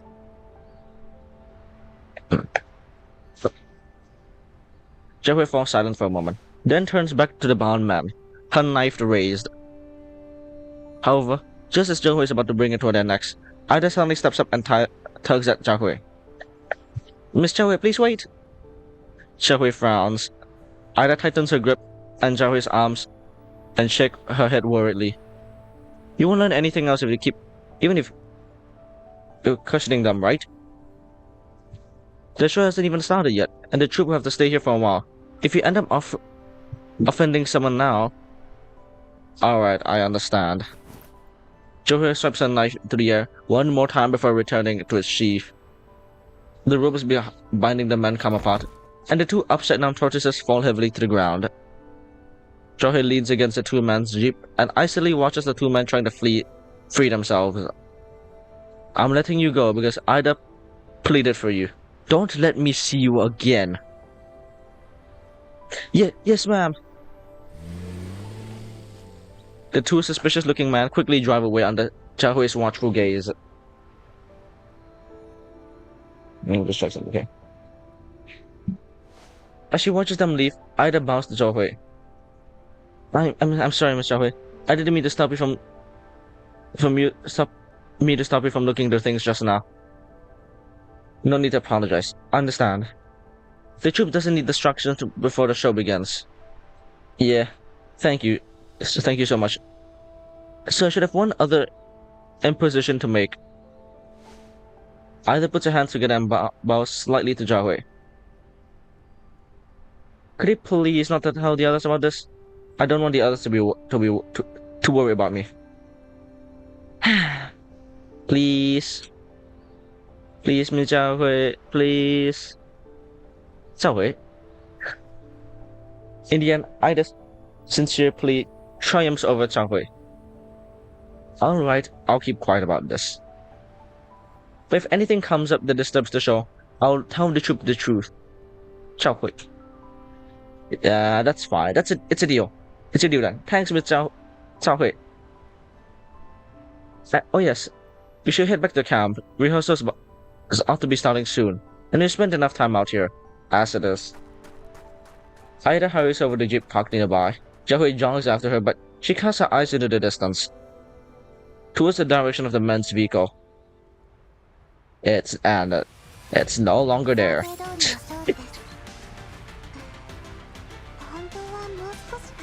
Okay. Oh, it's a lore segment now. Oh god. Yeah. Damn, that's long. Well, how long have you been streaming for again? Oh, it's only like 5. Fuck. But night falls, and the troop campsite, which was bustling with activity during the day, has calmed down as everyone retires to their quarters to rest. However, Zhao is quietly opening the door to her quarters. After quickly looking around outside and ensuring everything is normal, she surreptitiously drives away from the campsite.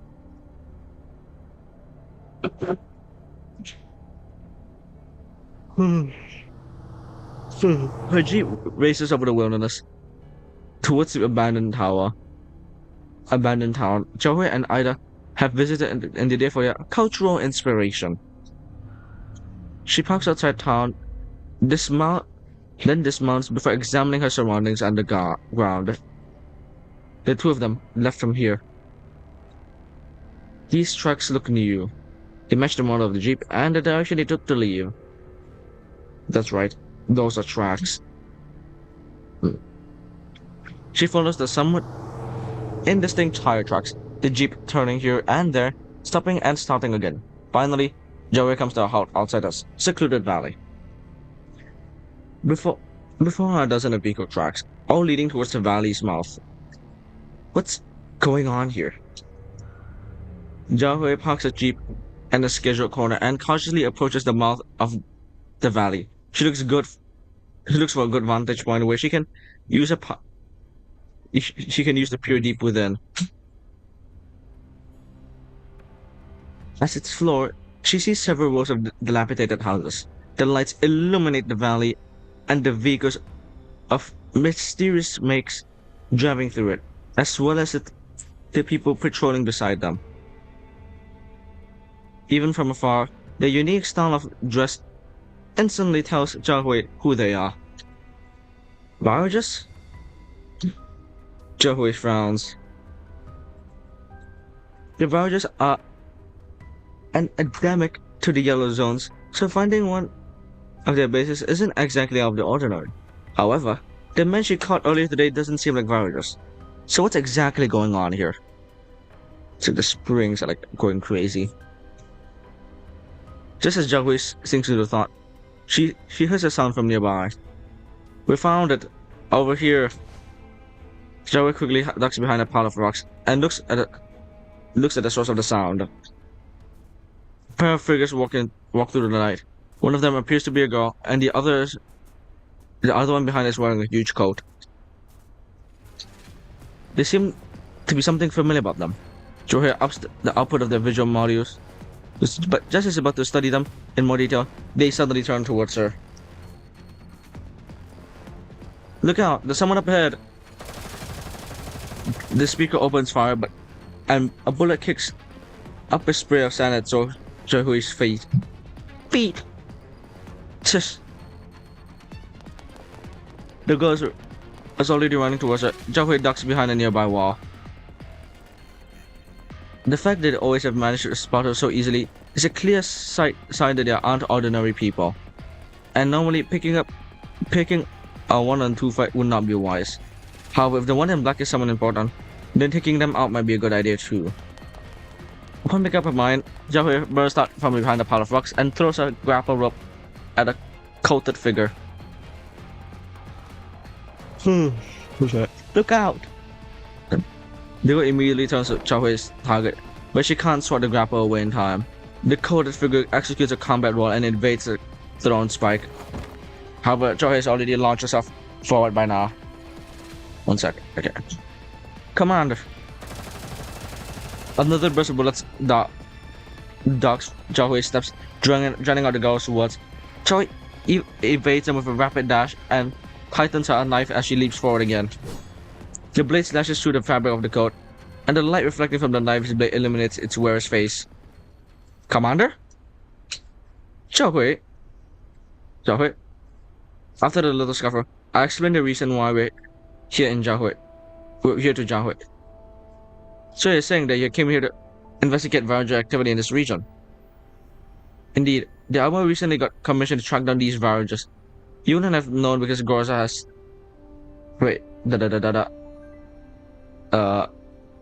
The armor recently got a commission to track down the Varagers. You wouldn't have known because Gorza and I sent out a little after you. According to brief, this particular band has been going out of the killing, looting, and burning off a few broker friends of mine who have reported losing stock to them as well. They're very familiar with the terrain, and you only just managed to find their base today. Ah, I see. But enough about us. What about you, Joey? I suppose someone capable as you must have think nothing of coming to a Varager stronghold to yourself so late at night. There's merely a coincidence that I ended up here. I didn't expect the Varagers to have their eye on my client. I see. Seriously, who is this client of yours anyways? She's an actress. Her troupe just arrived in the settlement yesterday, and they are preparing for a show. I have no idea why the Varagers will go after her.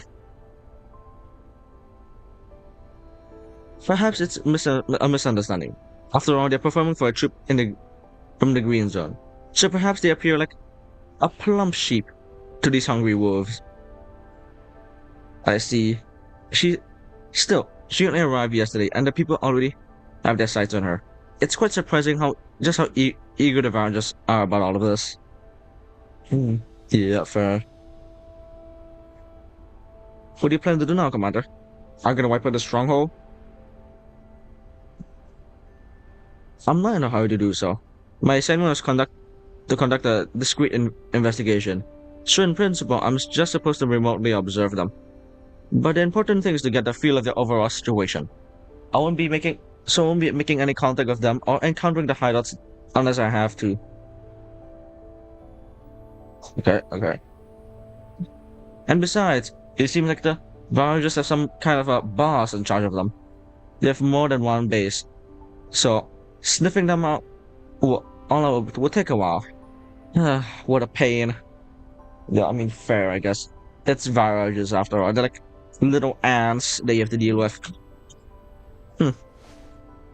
Jehui thinks for a while. A moment later, she looks up at me. In this case, I have a proposition, Commander. Go ahead. At first, I thought that this was an ordinary case of someone trying to intimidate my client, but things are clearly not as simple since the situation involves the viruses. After taking into consideration of the troop's safety and the secret investigation you're conducting, would you be willing to join the troop protection mission for the time being and work with me? So the troops both serves as bait and cover for investigation. Sounds like a win-win situation. Also, if anything happens, the client and troop will be safer if you and Miss Gores are around. But don't mind. The client and the troop, on the other hand, I'll speak with them about it. However, the troops' funds are limited and they probably won't be able to pay you too well. There's no need for that. Ultimately, we're both making use of each other here. And besides, Monsoon has done their fair share of free labor for me too. Are you happy with that, Leader Chahui? I chuckle and extend a friendly hand to Chahui.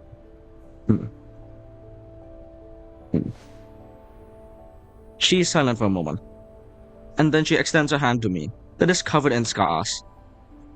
That's strange. Since when Jianghui is such a major, fixing this level of synthetic skin damage should not cost that much. But before I can ask Chahui nods to me. I'm glad to be working with you, Commander. Commander to the research lab. God, XCOM brain rot has gotten to me as well. God damn it. The brain rot. Chat, the brain rot. The brain rot.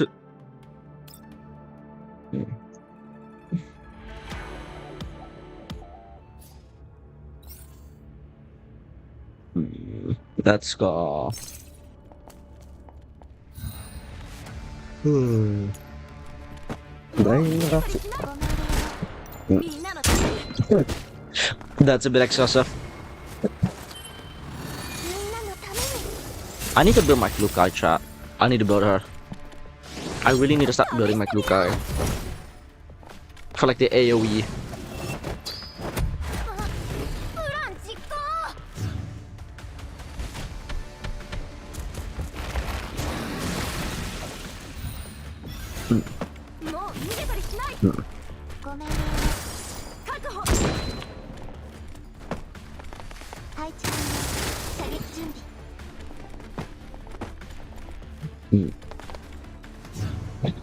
Bruh.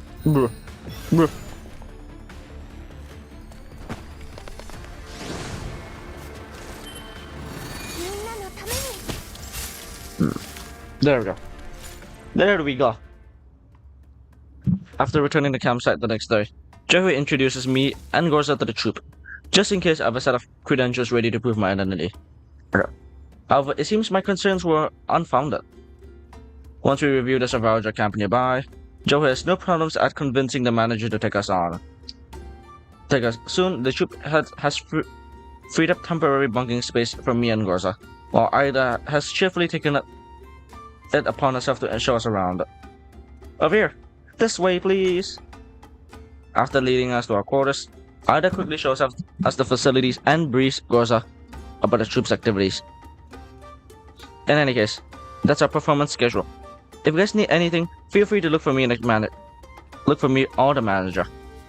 Thank you, Miss Aida. You're welcome to look us up anytime soon. After briefing us, Aida doesn't leave right away. Instead, she ends up gawking at Chahui, who is standing by my side. Chahui notices Aida's gaze and walks over to her. Aida grabs Chahui's and pulls her aside before whispering into her ear. Miss Chahui, they seem pretty skilled, but that bounty hunters. Chahui looks towards me from a distance. She's a reliable friend of mine. There's something fishy about that attack yesterday, so I asked her to come and help out. I see. Alright then. Still, about that attack from yesterday. Don't worry, I didn't tell manager about it. Aida visibly relaxes and bows to her in gratitude. Thank you so much. I didn't want I didn't know how to show it, but I'm really grateful to you. Think nothing of it. For safety's sake, I would recommend you leave the campsite as little as possible. Sure, I won't go far. Ida leaves the room after nodding gratefully to Chahui. After she leaves, I smile and approach Chahui. Well, that's the leader of Monsoon for you. I'm sure Diane and the others must have a much easier time on their travels with you around. Xiaohui and turns as she hears my voice. I'm just doing my job as a leader. Something the matter, Commander? Something's bothering me. It seems that Miss Ida doesn't understand the true identity of our attackers. That doesn't seem to be a concern to your mission, Commander. I don't mean to pry, of course. That was just a reminder. Rather than quibble about it, I have a suggestion. This settlement seems quite lively. You would like to walk around with me, yeah, and get a picture of what's happening on the ground. Alright. After leaving the troop campsite, which is still under construction, Jiahui and I walk down the streets of the settlement. The roads are covered in sand and gravel from the houses are run down, and the people are all poor. Settlements like these are everywhere in the yellow zones. The sole difference is that the one who is staying is fairly large, which is most likely why the troop chose to base themselves here. I see. Still, the livelier the settlement is, the more likely it is to draw the villagers' attention. Yeah, fair. I turn my eyes to the outside settlement as the thought crosses my mind. Piles of rocks and drifts of sand hide the land and the sky in the distance. But I know there is lurking threats in the distant valley. Just as I'm about to head outside the settlement, Jiahui comes to a halt. Commander. One sec. Why do you ask me to go with you? If this is meant to be a secret investigation, is there a chance the secrecy could be breached? One sec, let me... I was looking for my phone, but I don't have my phone. I need to check a message. We are working together on this assignment. After all, it's all better that we interact and get to know each other. Fair.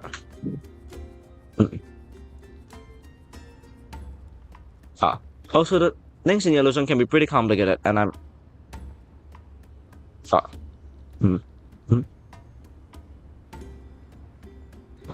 can be really complicated, and I'm empty-handed right now. I feel better with a certain squad leader by my side. One sec, my friend is messaging me. I'm still...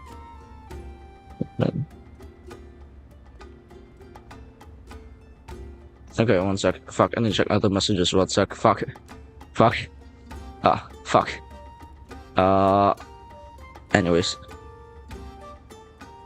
Come on, dealing over 10 villagers by yourself, even without a dog squad.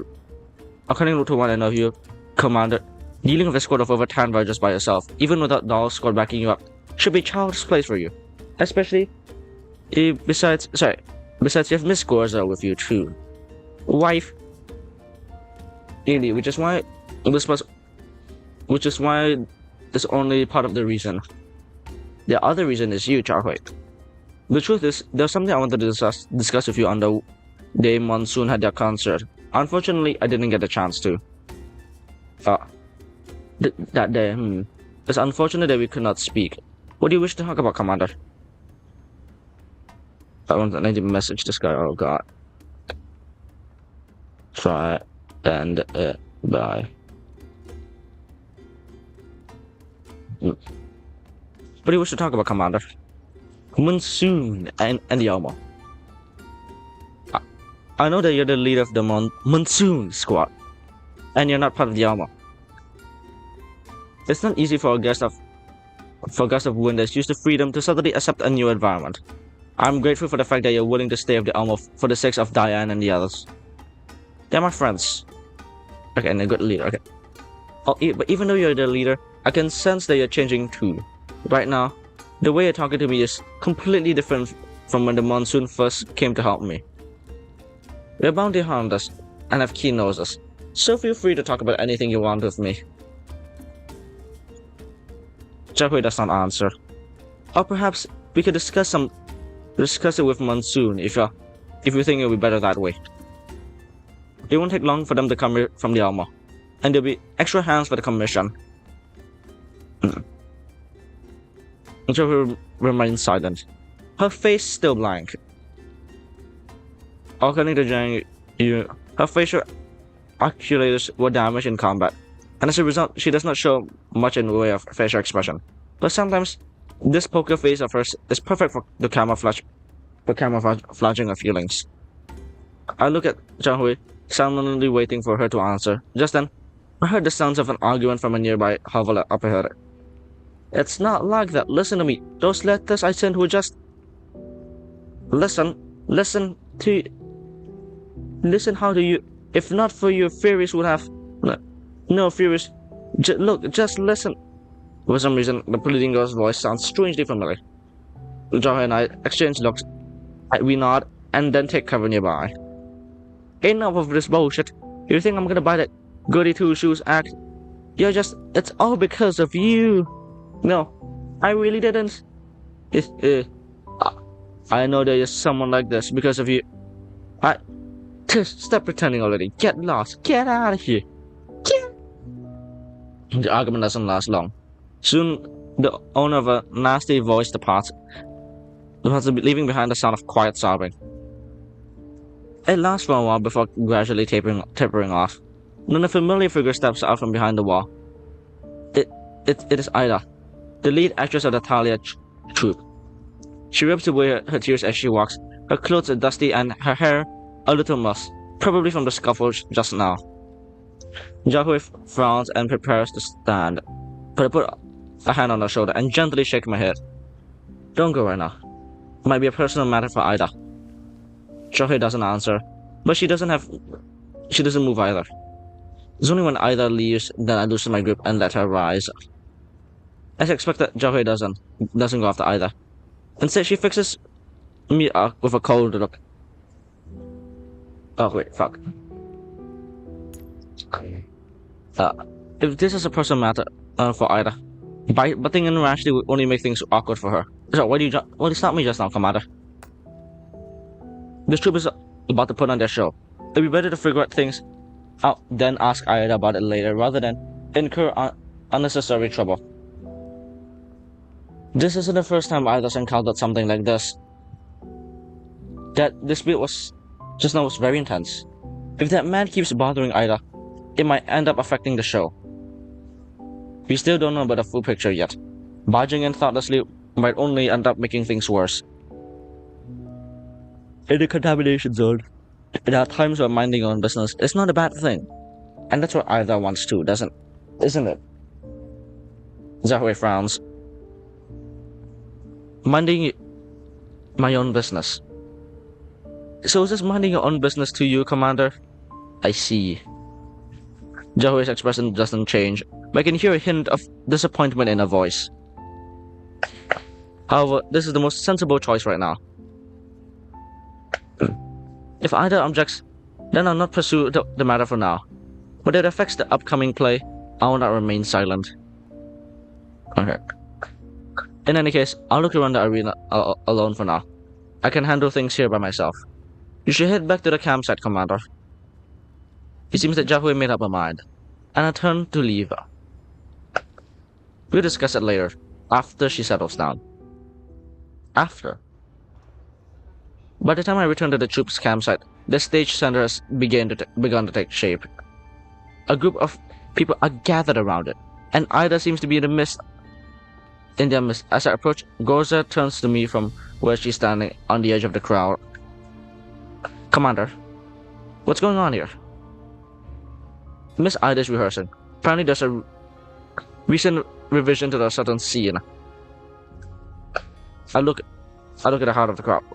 Wow, this is a scene rehearsal. Ida's completely into it. There's no signs of the tears she shed right just now. Shortly afterwards, Jiahui enters the campsite too.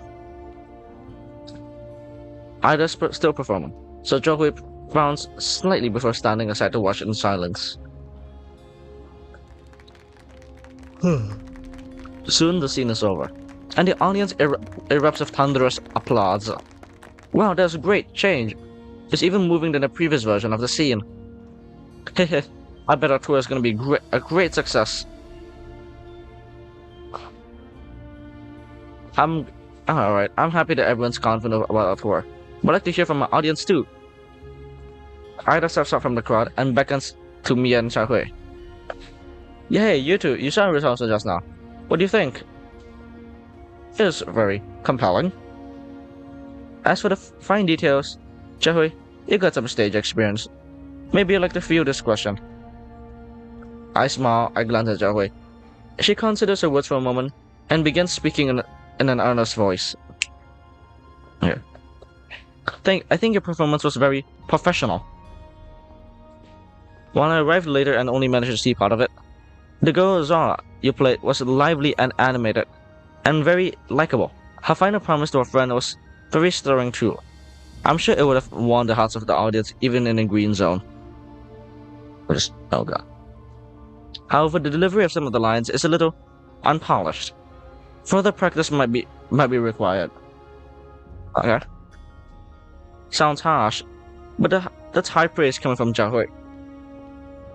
After hearing her words, Ida scratches her head bashfully. Ah, but that's to be expected. After all, the character was modeled after Ida. She was? It's nothing. Right, I need to check out my costume with the director. If there's nothing else, I'll go take a break for a bit. Miss Ida? Were you looking for me, Xiaohui? Upon seeing Xiaohui's hesitate, cut into the conversation. Xiaohui, should we talk about the campsite security? Yeah. Oh, you guys should work hard. I'll leave it to you then. Gotta head over to the director's office. I ask Ida leaves and I ask Goza to continue standing watch by the stage. Xiaohui's face is blank as ever, sighing internally as I approach her. What do you find outside? What do you find outside the campsite? Thanks to your restraint, I didn't manage to find anyone suspicious. God, they're still painting that. In that case, you shouldn't thoughtlessly question Ida about it either. Commander, are you saying that you believing asking about the matter for Ida, or that it will affect your investigation on the villages? While I said I was willing to work with you, I was upfront about how the investigation will take priority over protecting the troop. Currently, Ida's situation is not related to the troop, and working with you does not extend to interfering with the actors' personal lives. I do not wish to give rise to unintended consequences by doing so. In the Yellow Zones, supplies are not cheap, and while I don't know how Monsoon operates, for a bounty hunter, minding your own business is an important principle for survival. Xiaohui falls silent, as though she hasn't expected me to state my position that frankly. Yeah, I mean, fair. Since you've decided to prioritize the investigation, I have a request of my own. I hope you won't jeopardize the show for the sake of your mission, Commander. Of course, I have my principles too. I'll inform you if I've discovered anything unusual. I hope you keep your promise, Commander. Xiaohui turns and leaves after saying those cold words. As I watch her go, I rub it between my eyes in resignation. This misunderstanding is only going to get worse at this rate. Is there a way to soften Xiaohui's attitude?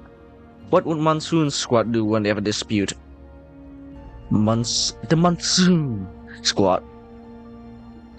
Another day springs into my head. I pull out my terminal and find the names Diane and Jiang Yu. I'm sorry, girls. It seems I need your help again. Fuck. Yeah, okay, there we go. Bloodlust abounding. Chat, let me go drink some water, I'll be back. I need water. Let me just claim this. Do you have enough gambling currency to gamble, chat? Let's see. This performance summary. Okay, let's claim that. But I haven't checked the shop yet. Wait. Campsite store. One sec. Oh, right. Wait. Skin afterglow. Yo. Peak skin. Chat. Gambling currency.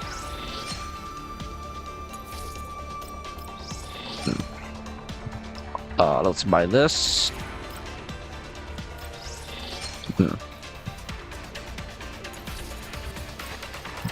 Chat. These are very important. Trust. Very important. Okay, I'm gonna buy this. Wait, no, I'm gonna buy this one first. This one's more important.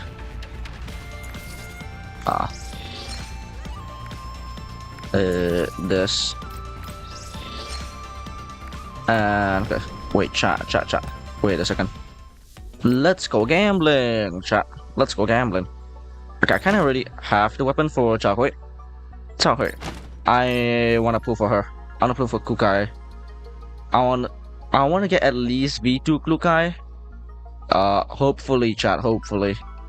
Let's go gambling. Okay, blue. Cringe. Okay, Letara. Oh yeah, right. I forgot it's. We already reached that part, right? Oh, we have a 10 pull. Let's go. Let's go pull for QJ. Let's go. Okay, it's also cool. Cringe. It's also blue. Cringe. Shop. Let's see the shop first. Okay, there's nothing I need to buy, but I can buy this. Oh, it's only 200 damn. Yoink. Oh, I should also buy this. And this. Don't mind chat. Don't mind it. New integration. I want to buy this gun for my Mosin, but I'll pass for now. Chat. For now. Anyway, I'm gonna go drink water. I'll be right back, chat. I'll be back.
Chat, I'm back. Chat, I'm back.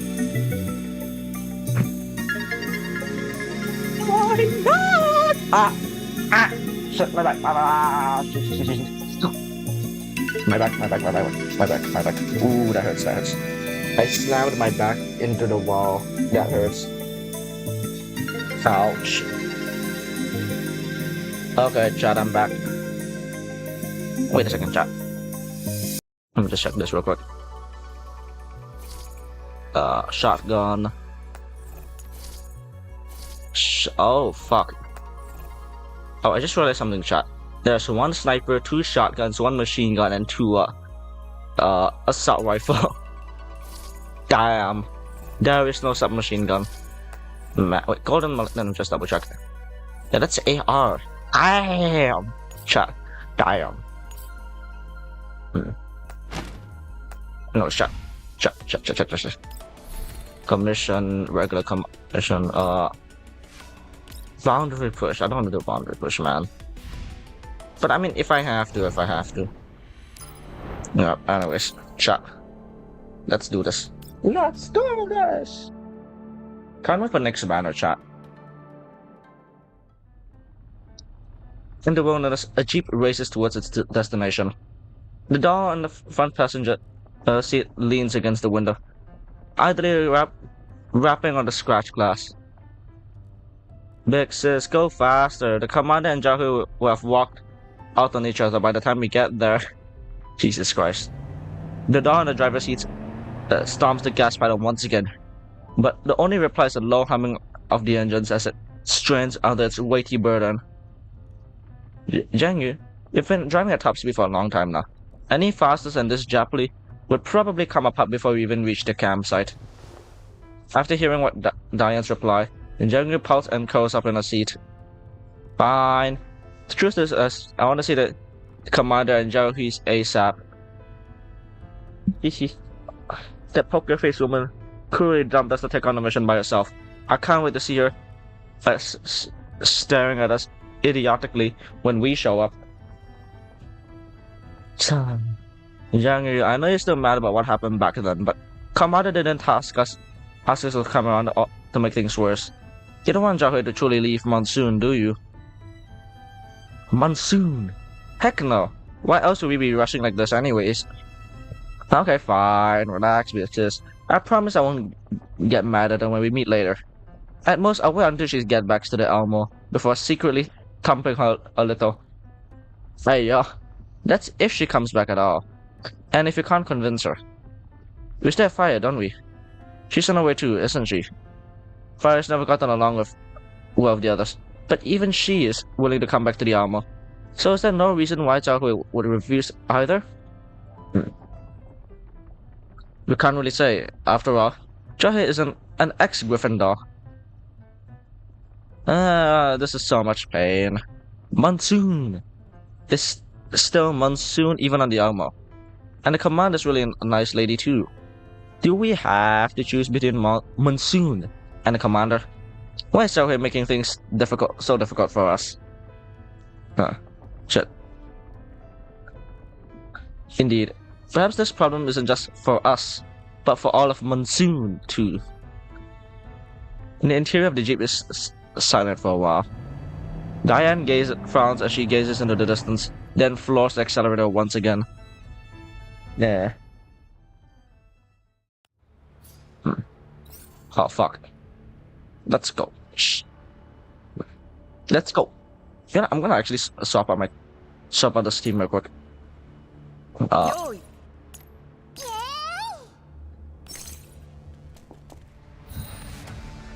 Let's go.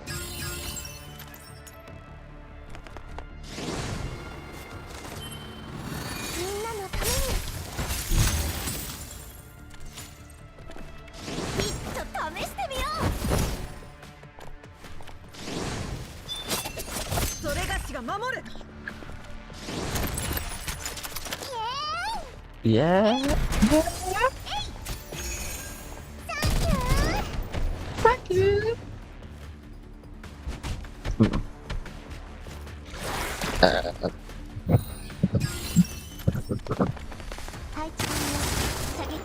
La la la la. La la la la. Anyways.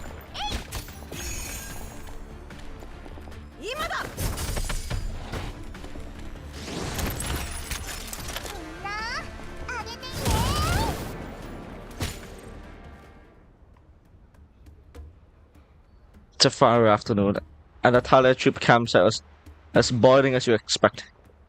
The troop members hurry back and forth, rushing to set up the stage, rehearse, and prepare props. Xiaohui, Gorza, and I are infected by this industrious mood and find ourselves taking part 2.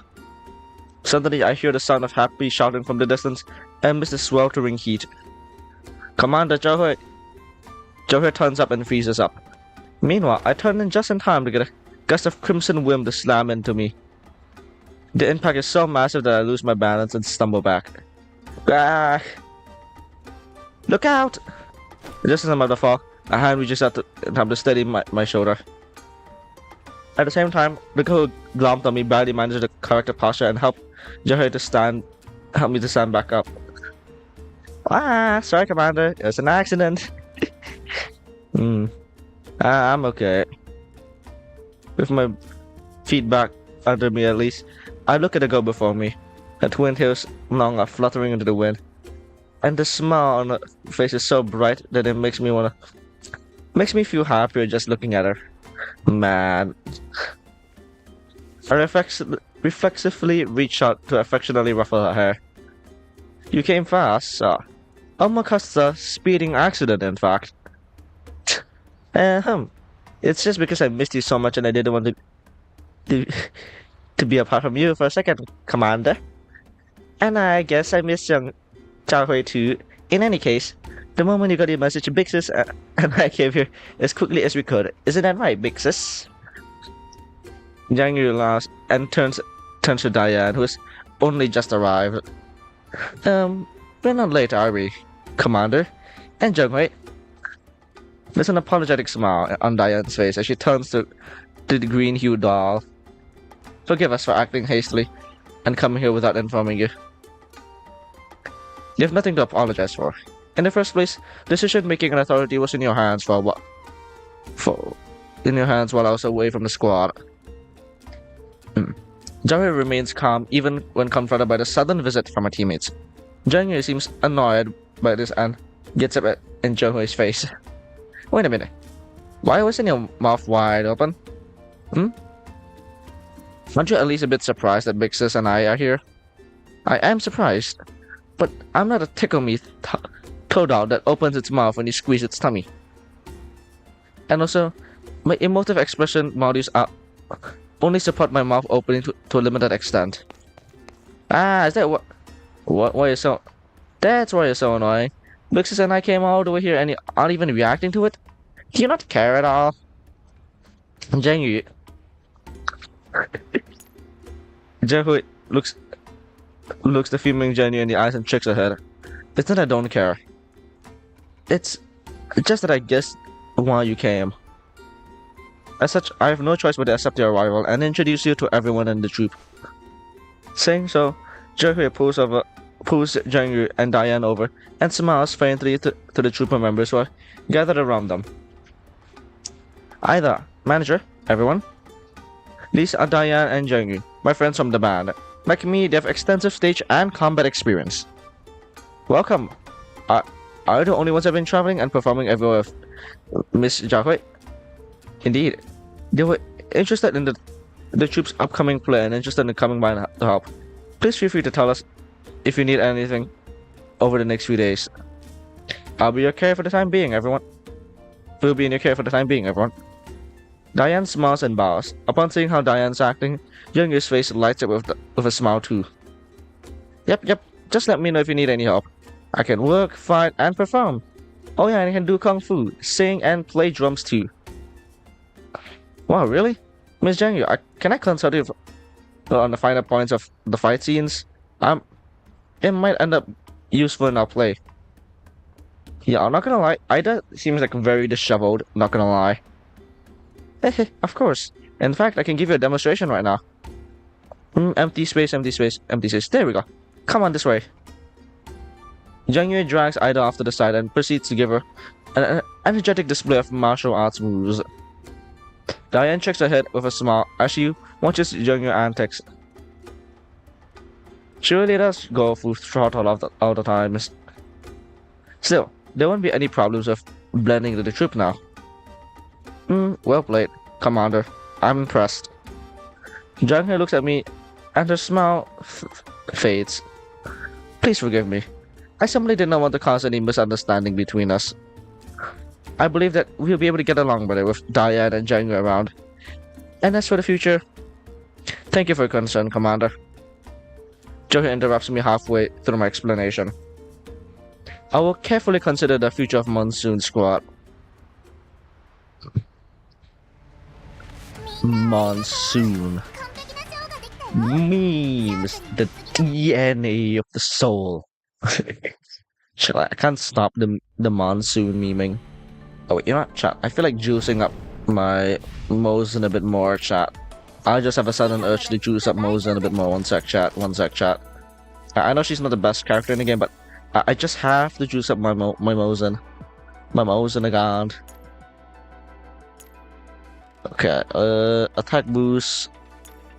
Attack boost is almost capped. Your attack boost is not capped. Your attack boost is capped. This roll is insane, chat.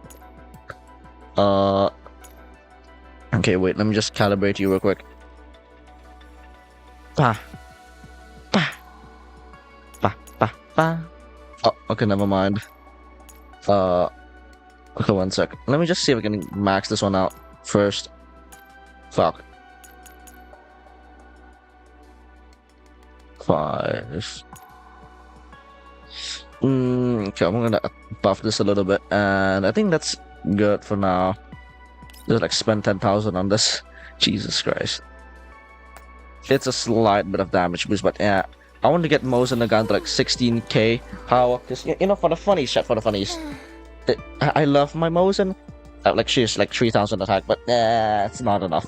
It's never enough. Oh, new she looks the fuck. What the fuck? All right, I forgot to equip something on her, on that slot. That's fine. What's the worst they can have? Oh, what? Wait, what? Oh, yeah, right. What's her P key? I forgot. Oh, fuck. Damn.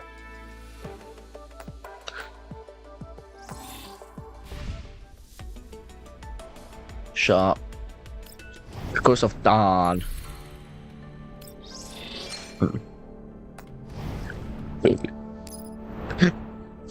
Sorry, Jake. A bit of gas. I gotta leave in 30 minutes, so like I think 2 more stages, and I think we'll be good for the day. I know it's like a pretty short stream, and a pretty silent stream, so it's pretty normal, I guess. Although there's a slight tension between Jahue and Diane and Jinger, it doesn't affect the assignment, and the show preparations are proceeding apace. The stage is finally complete by our 4th day in the settlement, and the troop decides to conduct an internal test show that night. The music stops, replaced by an enthusiastic applause from the audience. One by one, the cast members take their bows, and the director waves excitedly to the audience from stage. That's a wrap. Thank you to everyone for making this chess show of Daybreak's Oath a great success. Following the director's announcement, the cast members gather excitedly to a group hug, as the lead actress Ida is naturally in the center of the group. Ida, you're amazing. I didn't expect the change finale to be so moving. Thank you, everyone. But I couldn't have done it without you. Be it the script, the revisions, or the latter performance joint and rehearsals, I'm so grateful to have your support. Ida bows deeply from where she's standing in the middle of the crowd. The director comes over and pats her on the shoulder. Come on, Ida. No need to be modest. We all know just how hard you've worked to make this tour a success. I'm sure Fairy's parents will understand your feelings if they were here. You sent the invitations out long ago, but I guess they won't be coming. Or otherwise, they wouldn't. Ida sighs quietly and drops the subject. Then she instinctively wipes her distraction away like it's never existed and smiles as she grabs Xiaohui's and Zhang Yu's hands. That's right, Director. I've learned a lot of interesting things recently while talking to Monsoon's squad. For instance, Zhang Yu's kung fu moves look really cool on stage, and I was thinking maybe we could work them into our next production. Wow, really? Yep, I still remember that super cool flying kick you showed me. It'll fit. It'll be perfect for a fight scene. Also, just as Ida begins to act out the move of Zhang Yunto, a dark shadow falls from the sky. Look out! Zhang Yu puts Ida away, just as a glass bottle full of paint hits the spot where Ida was standing just moments ago.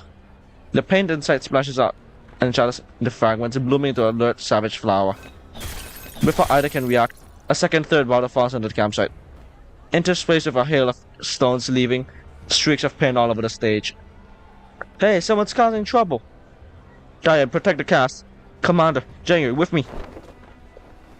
Zhang Yu's voice remains on the wind as she leaps off the campsite, landing behind a nearby wall.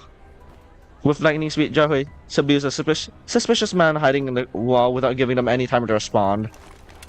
On her end, Zhang Yu also grabs someone outside the campsite. Both of them drag the man into the center of the campsite, despite being pinned down, just struggling and cursing. Who the hell are you? Let me go! It's just a crappy group of actors. What right do you have to grab me? Get it through your thick skulls and stop going around doing shows and get lost before you mess up more people's families. Shameless harbor criminals. That lead actress Ida or whatever is a murderer that makes the rest of you guys accomplices too. Huh? Shut up. Zhao jumps over the ranting man out of a knife hand strike. After seeing how his friend works all KO'd, the other man shrinks away in terror. However, when he sees how Ida's not trying to stop this, and the fact he loses his head in this direction, he starts cursing again. As the verbal abuse grows louder, Zhao scowls and takes out a knife, before pressing against the man's neck with a cold look in her eyes. Hey, let's talk this out. No need to get serious. Alright then, talk. Why are you attacking this troop? We were hired, okay? Our client only gave us money and told us to make trouble and mess up the show. And what about this murderer? I don't know either. The client just told us to say that. Ah, yes. They've got a grudge of your leading lady. He said she... Before he can finish, Johan knocks him out as well. She glances at Zhang Yu and Diane, indicating that they should drag the two unconscious men away. Then she looks at me, who's standing aside in the dark distance. I instantly get Zhao Hui's meaning and enter the crowd before giving the director a meaningful look. Miss Ida, looks like she needs some rest. Let's end this rehearsal here tonight. Everyone should turn in early. We'll clean up the rest. After seeing the director nod, the rest of the cast and crew obligingly dispersed too. Soon the only people left in this one bustling campsite are the director, Ida, and the dolls. Joher helps Ida take a seat, then squeezes her hand. Ida, can you tell me what happened?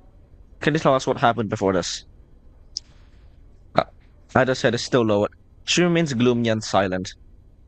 After seeing the state, the director shakes her head and sighs. Maybe I should do it. If I'm not wrong, my guess is that the clients hired those people to attack the theater were the parents of Ida's former friends, fairies. Wait. Oh my god. The former friends called fairies?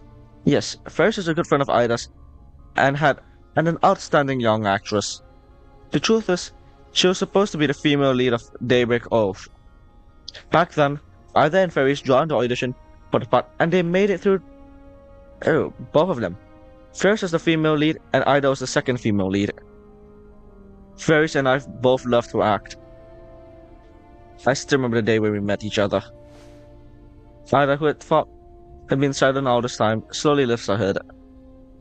She looks at the stage, but it seems more like she's gazing into the depths of her past.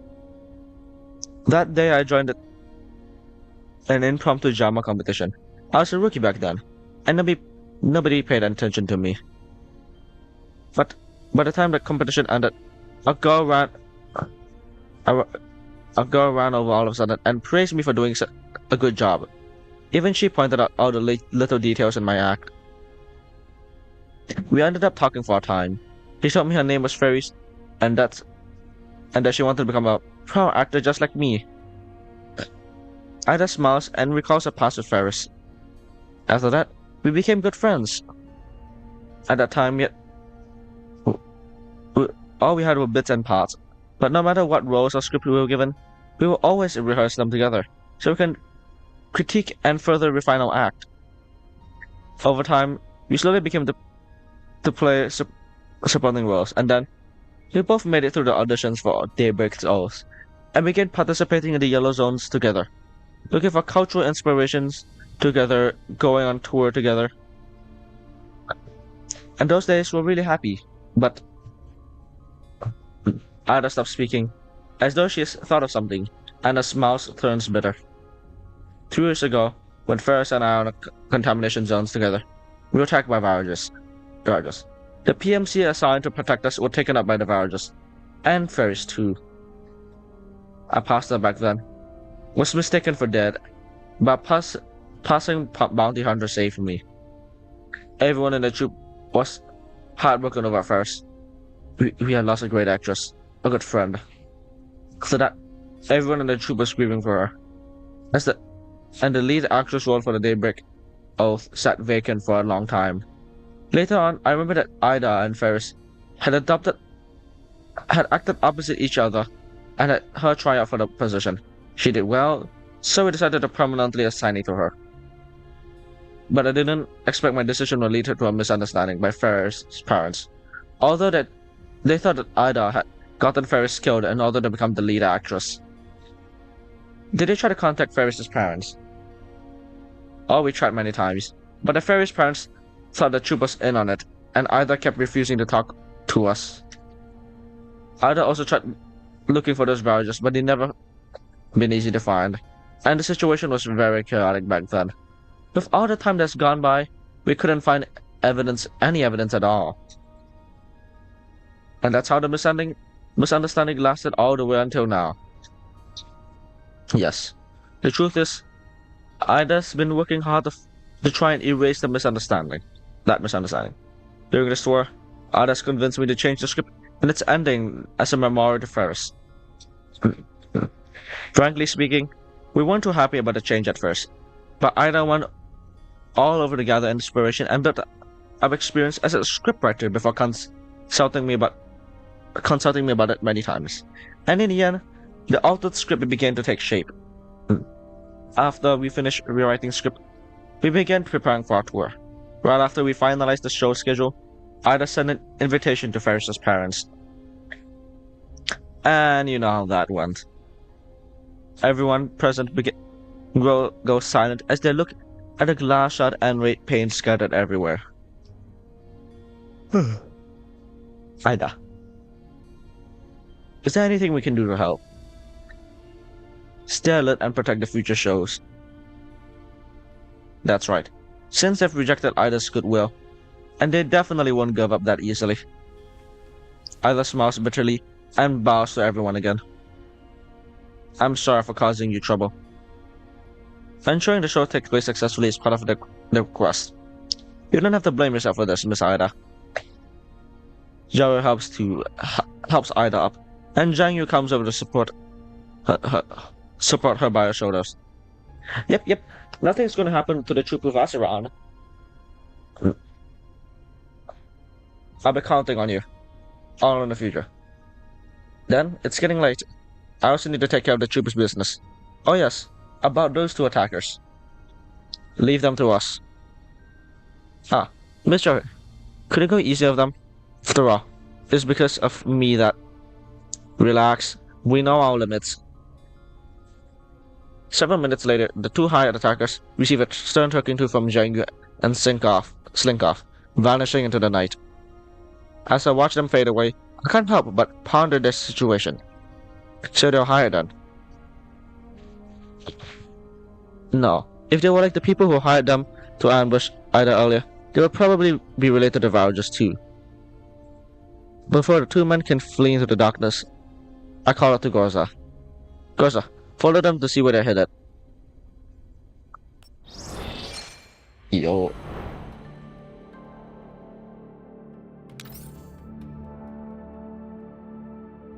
Da da da da da. What? Oh, okay, C8. Okay, let's go C8. Bam bam ba-dum, ba-dum, ba-dum. Bang, bang, bang, bang. Boom, boom. The boss, a petite doll is racing through a herd of ELIDs. She places shot after shot with deadly precision, driving away the ELIDs that are swarming at her. Cheh. Oh, damn, she looks cute. Cheh. The ELIDs corpses are rigging in the place like high like a gruesome sandbags. Her gun is starting to heat up, but Fair shows no sign of stopping. Instead, she begins counting the bodies on the ground. 7, 8, 9, 14. Just still not enough. Again! Oh, never mind. Fair scars, then leaps up the slope of the ELID power. Another ELID lunges at her as a gun is moving between targets. Fair walls and throws a tomahawk, which cleaves deeply into the creature's throat. Yeah! Another body hits the floor. The impact of the shatters the collapsed crystal in the corpse, and the fragment lands at Fia's feet. Fia quickly bends down to pick up the chunks, and wipes off the icky stuff on them and shoves them into her pockets. That's what I get for trying to ambush me. I'm not gonna lie, chat, she looks hot. like her abs. Chat, look at her abs. Wood. Soon the ELIDs have all been dealt with. Man. She picks up the last collapsed crystal and pats up bulging pockets. That should be enough, right? I'd ought to get a present of these. Or is it? According to the art-of-human interaction, presenting a gift after meeting an old friend following along separation is a sign of your sincerity. So what does this mean? Should I just collect more crystals? I still have some time to kill before more of these ELIDs. Plus, the pieces will get worn down in processing. It would be bad if I didn't have enough. Fear looks up and gazes into the distance. A wisp of smoke curls into the air.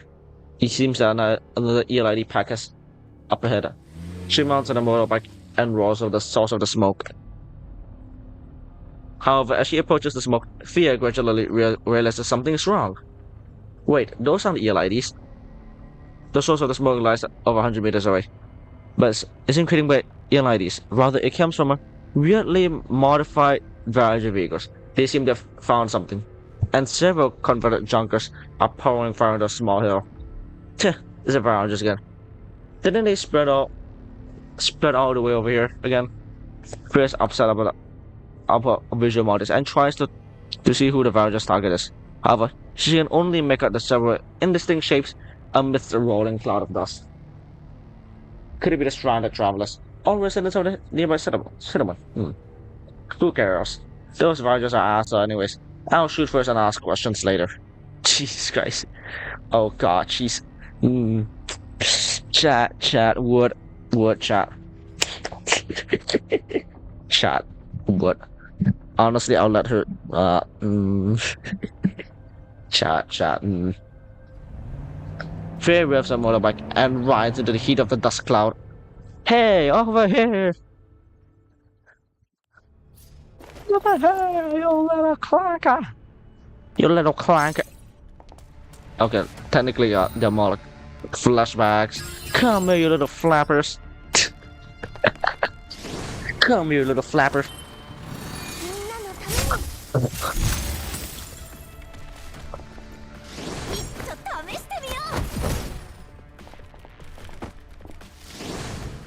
Come here, little chat.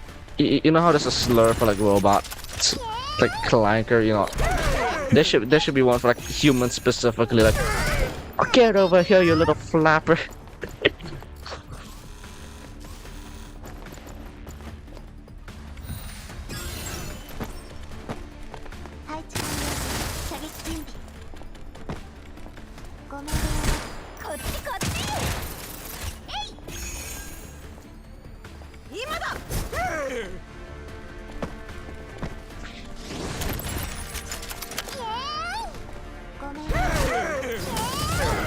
Yeah. Though, to Frey's surprise, the people surrounding the hills are actually good fighters and work with fear. Soon the villagers' convoy modified vehicles is driven off.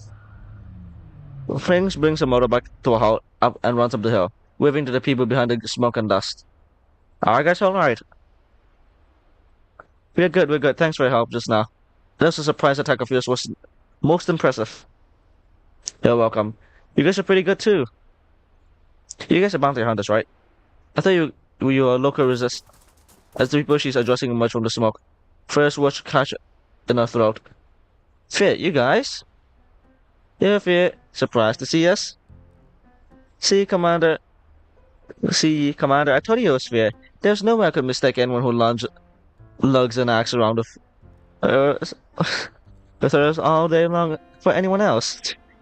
It's been a while, CZ75. I mean, Miss Fear? Fear? Hi, Fear. I don't know how to pronounce. Yes, long time. I smile and walk up to this door I haven't seen in a long time. 10 years have passed, and she hasn't changed her outfit. Her brilliant red hair still burns like a fire, and the spirited look in her eyes hasn't changed a single bit. I was looking forward to meeting you. Meeting you from the moment Diane told she has contacted you. I thought we had met at the campsite, but I didn't expect to run into you here. We can consider it fate. The reunion took the form of fighting side by side. Fear seems to want to say something, but she spaces out after hearing me speak. After her mouth hangs half open, her face turns red as she struggles to find the right words to say. Commander, nice seeing you again. I got a gift from when we met again. I was planning to get you a gift, but I haven't managed to get it. But I've got funds ready. She's a tsundere. Aww. She's such a tsundere. Honestly, wife. What? Oh god. Saying so, Fia reaches in her pockets and then she freezes up. Hey! Fia exclaims in shock and looks down at her pockets. Unable to believe her eyes, she feels around inside. Her pockets, which had been stuffed to the brim shot a while ago, were grazed by bullets during the firefight just now, and all her collapsed crystal she works so hard to collect have been scattered everywhere, leaving only a few pieces sparklingly, fluently in her hand. How could this? My collapsed crystals! Fear clenches her fist in frustration and grabs her head. It looks like she is struggling to keep control of her emotions. After a while, she looks up with bitter expression in her face. I'm so sorry, Commander. I'm sorry, Commander. Looks like your gift will have to wait. Cheer up. So you drop all those collapsed crystals you collected. So what? Just pick them up again. I'll help you. What's important is that you meet Commander again, not some present. Yeah. Seeing you here is what matters to me. Ah. I pet Furia's shoulder, trying to console her. Furia seems on the edge since we met, and hasn't said much. And what little she says comes out as nervous stuttering. Oh, it's such a tsundere. I love it. What happened to her? I remember her. She was rather hot-tempered and Griffin, but not like this. Maybe I should ask her about it later when I get the chance. Thank you, Commander. I'm happy to see you again, too. That's right. What are you doing here, Commander? It's a long story. You know about the troop, right? Someone caused trouble last night. Girls have followed them to another Ranger camp. Yeah, Jangyu and I came over to help check it out. But not long after we met, those guys went out for a walk. I see, and and after this, you'll be heading back to the campsite first. Girls, let's get a good picture of the situation here. I believe your teammates are looking forward to meeting you too. Ah. Once we return to the settlement, Jungyu frantically flies to the troop campsite. Big says, Jungyu, look who I found. Upon hearing Jungyu's voice, Diane looks up from where she's working by the stage. Fear. Diane approaches with a quick step, unfolding fear with ending of a hug. Jiahui walks up from a nearby tent. Jiahui, uh, having heard of the commotion. Fear, what are you doing here? Jiahui reflectively glances at me, and I raise my hands defensively. It really wasn't me this time. Ali ran into Fear. Jiahui then returns to Fear, who walks over and punches Jiahui's shoulder. Diane gave me the location. What the hell? What the hell? So you can go off by yourself and nobody's allowed to follow? The previously happy mood in the air suddenly freezes over. Diane sighs before walking over to the pair, taking a green-colored arm in one hand and the red-colored one in another. There, don't get mad. We should be happy that Monsoon's been reunited after so long. Yeah, that's right. After Fia came over to help us out, in fact, she helped us beat up a bunch of rounds just now. Don't be so stiff, Jiahui. Yes. Fia's skills are amazing. Also, do you have anything to say to Monsoon Assembled?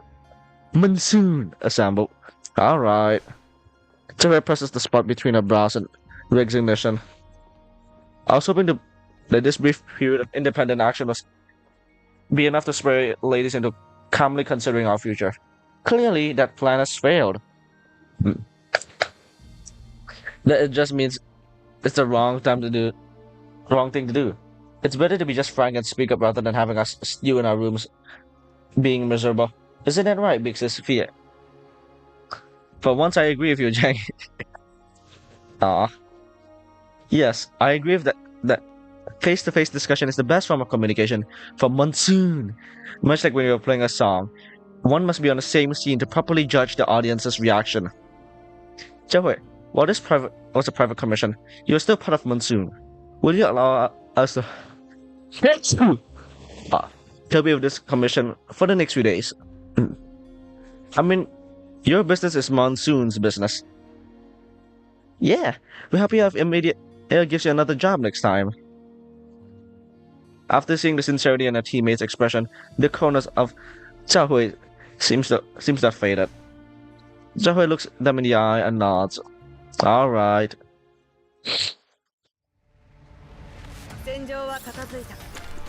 Oh my God! What?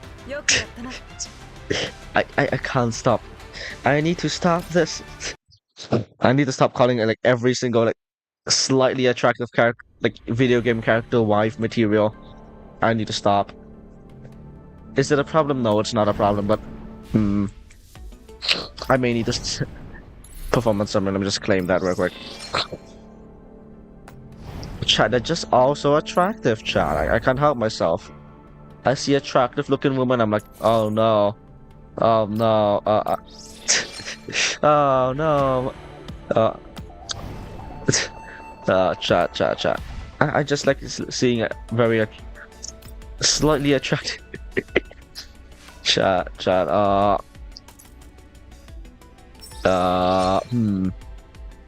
Ooh, glory star. What can we buy? Ooh, course. Let's go, course. More course.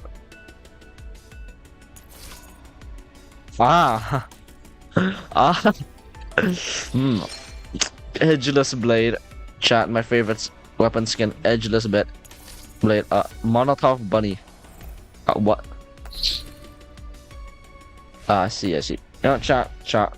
I gotta go. So if you guys enjoyed the stream, it's a pretty short stream in comparison to my other streams, like my usual ones, actually. But I gotta meet up with a friend online. But anyways, hope you guys enjoyed watching the stream. Like, subscribe, the usual stuff. I mean, this stream is pretty out there in terms of what game I chose to play, but still, it's pretty. I'm just trying to be experimental and such. But anyways, hope you guys enjoyed watching this stream. Bye bye.